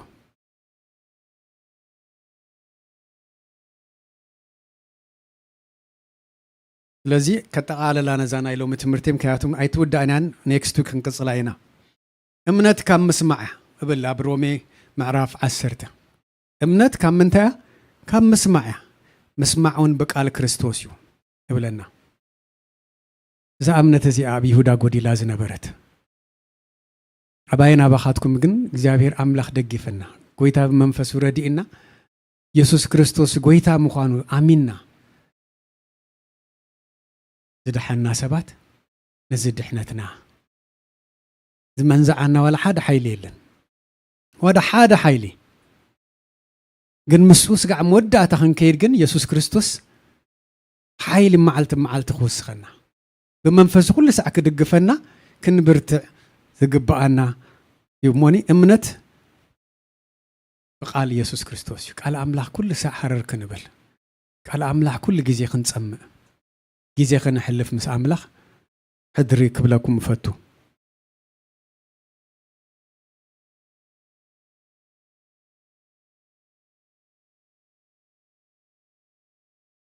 ስለዚ ይሁዳ ምስ ጎይታ ነሩ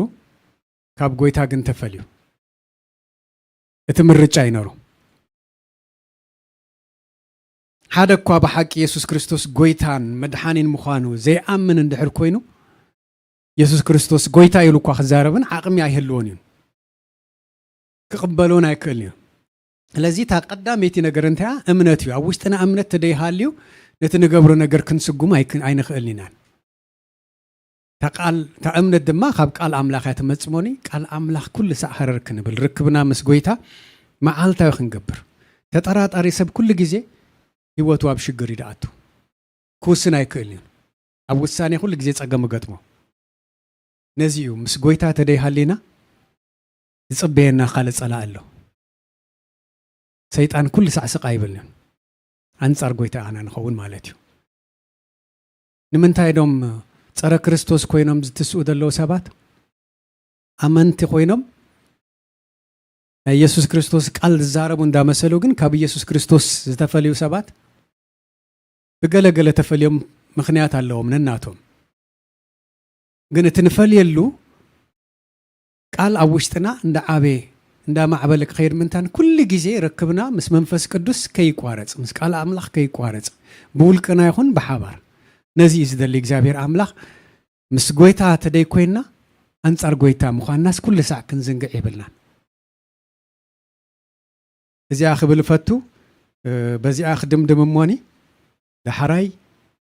መጽደሎ ሰሙን ማለት እዩ ካብ ታሪክ ይሁዳ ኣነ ንስኻትኩም እንታይ ክንምሃር ንኽእል እንታይ ክንወስድ ንኽእል ህይወትና ከይወድቕ ወይ ድማ ህይወትና እንዳማዕበለ ክኸይድ ብመንፈስ እንዳበርታዕና ክንከይድ እንታይ ክንገብር ይግባአና ካብ ይሁዳ እንታይ ክንምሃር ንኽእል ምክንያቱም መጽሓፍ ቅዱስ ናይ ሰባት ታሪክ ክምጻልና ከሎ ብደይ ምኽንያት ኣይኮነን ወይ ቃል ኣምላኽ እዩ ኣብ መጽሓፍ ቅዱስ ተጻሒፉ ዘሎ ስትሬት ኢየሱስ ክርስቶስ ከምዚ ኢሉ ከምዚ ተዛሪቡ ዝብል ወይ እግዚአብሔር ኣምላኽ ከምዚ ብል ኣሎ ዝብል ብነቢያት ዝተነገረ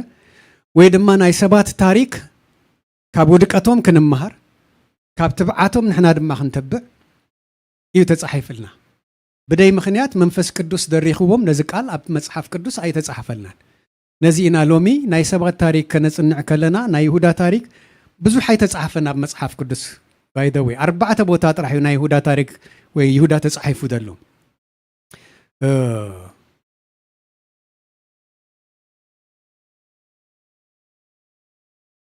أبي إن دلوا مسلكم حواريا كوين خصوع كله يهودا دبل قال نسمع كابتم 10 تخلت حدا دحراي ناي غويتا درار اب ناي غويتا درار تدا تحزني كاباين غيرا دبلعيو بكاباين غيرا قوريسو تقبليو كبل كله يسوع كريستوس بزعبا يهودا خم تخونه كتحزو خمص خلو اموداتا دما نرسو خطف كله مبري بزو حي تጻحفن تم كالوت حواريات شموم اب مصحف قدوس كم تጻحفن بري بزعباتا ناتاتهم تاريخ اي تጻحفلنا ግን ምስ ኢየሱስ ክርስቶስ አይተራኸቡን አይተዘራረቡን ወይ 3 ዓመት አይጸንሑን ማለት አይኮነን ኣብ መጽሐፍ ቅዱስ ናቶም ታሪክ ደይ ተጻሐፈ ካለ ምኽንያት ክህልዎ ክእል እዩ ግን ምስ ኢየሱስ ክርስቶስ 3 ዓመትን ፈረኻን ተዋሓደ ዞም 12 ሐዋርያት ጊዜ ሕሊፎም እዮም ይሁዳ ምናልባት እዛ ክፍል እዚኣ ተጻሒፈልና ደላ ናይ ውድቀት ይሁዳ ንሕና ክንመሃረሉ ንኽእል ነገር ሃልዩ ስለ ድኾነ እዩ ሞኒ በዚኣ ክንውዲና እግዚአብሔር አምላክ ይባረኩም አሞዳታ ኢየሱስ ክርስቶስ ሓደ ነገር ተዛሪቡ ዝበሎ ነገር አንቢብና ክንውድኢና ኢየሱስ ክርስቶስ ንክልተ ጎይቶት ክግዛእ ዝኽእል የልቦን ይብል ንክልተ ነገር ክግዛእ ዝኽእል የልቦን ይሁዳ ካብ ኢየሱስ ገንዘብ ይመሪጹ ካብ ኢየሱስ መስዓብ عسب عالم مريضو أنا نسخاتكم بزعد سحبنا نجرالو كم سبات نأتو نوزع كم سبات نسرح كم سبات نبلع نستي كم سبات ندكم ندكس نتس بزحد ويننا نجرالو خاب عالم كنوزع يكون يسوع كريستوس زدلي جن السجان نفسن كل جزء زدخما كم دخونا كنفلت نسجان نفسن كنسعرالو نخيلالو نجر دما منفسنا خيزحل منفسنا كيدكم مس منفس أملاخ كل جزء كنحلف بزح جزء خنحلف بزح جزء خنحلف بزح جزء خنحلف زي أبوش تيدلو تدي كوينو عالم كتجزأنا عالم كتوننا مبرنا عالم كنقدفا أين خلينا أب عالم كلهم مكرال لكم تنقطع لكم يفلتوا እግዚአብሔር አምላክ ብዙሕ ደጸግመና ነገር አለው ናብራ ንርሱ ድግ ስሕበና ድግ ወተና ነገር ብዙሕ እዩ አቃልቦና ግን ከወስድ የብሉን ምልስክ ንብል ኣብዚ ሓደ ነገር ትዝ ኢልኒ ኢዮብ ብዙሕ ዝነበረ እዩ ጻድቕ እዩ ኩሉ ሲኢኑ ኣብ መወዳእታ ግን ዋላ ሰበይቱ ከይተረፈት ንእግዚአብሔር ከሓዶ ኢላቱ ወዶ ካብ ሰበይቲ ንላዕሊ ዝቐርብ የለን أب حدار ندحرها الليخا كم سبن دحر إنايو كتتبابعو زقباء زنبرة يعرفتو يكونون سبيتو أخذ تتبابعو زقباء زنبرة أجوخا كتبلو قنا مودعتا سقاي إيوب مرري لواخو نخيل كحادو اتفتنا كاب صلاة مخانو من هالبات هاي تفردان هاي تفلتاتن كتكون تخيلها نرسو يوب مس እግዚአብሔር ከመላለስ ከሎ ነሰምዒና ብዙሕ ግዜ ተመላሊሱ አሞዳታ ግን ኩሉ ሂቡ ኩሉ ድማናቱ እዩ ንእግዚአብሔር ምምስጋን ጥራሕ ከም ትኾነ ይተረዲኡ ይሕዋተይ ብዙሕ ጸገም ክገጥመና ክእል እዩ ግን መንፈስና አይነዝሕል እግዚአብሔር አምላክና አይደግፍ ንዓኹም ይደግፍ ተሲእና ክንጽልይና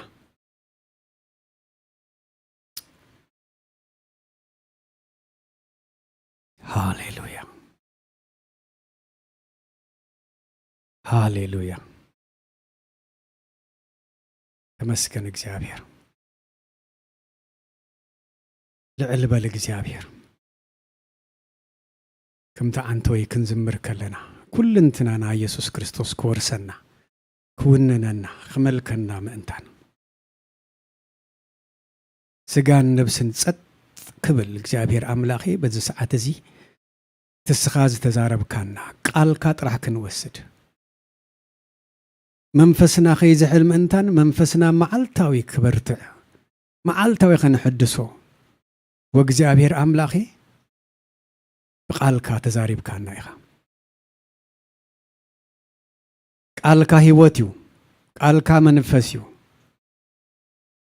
ካባኻሞ ናበይ ክንከይድ ይከኣለና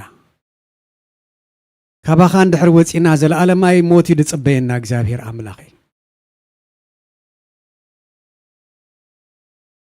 ወጎይታ ነመስግነካ ኣለና ስለዚ ትኹል ቃልካ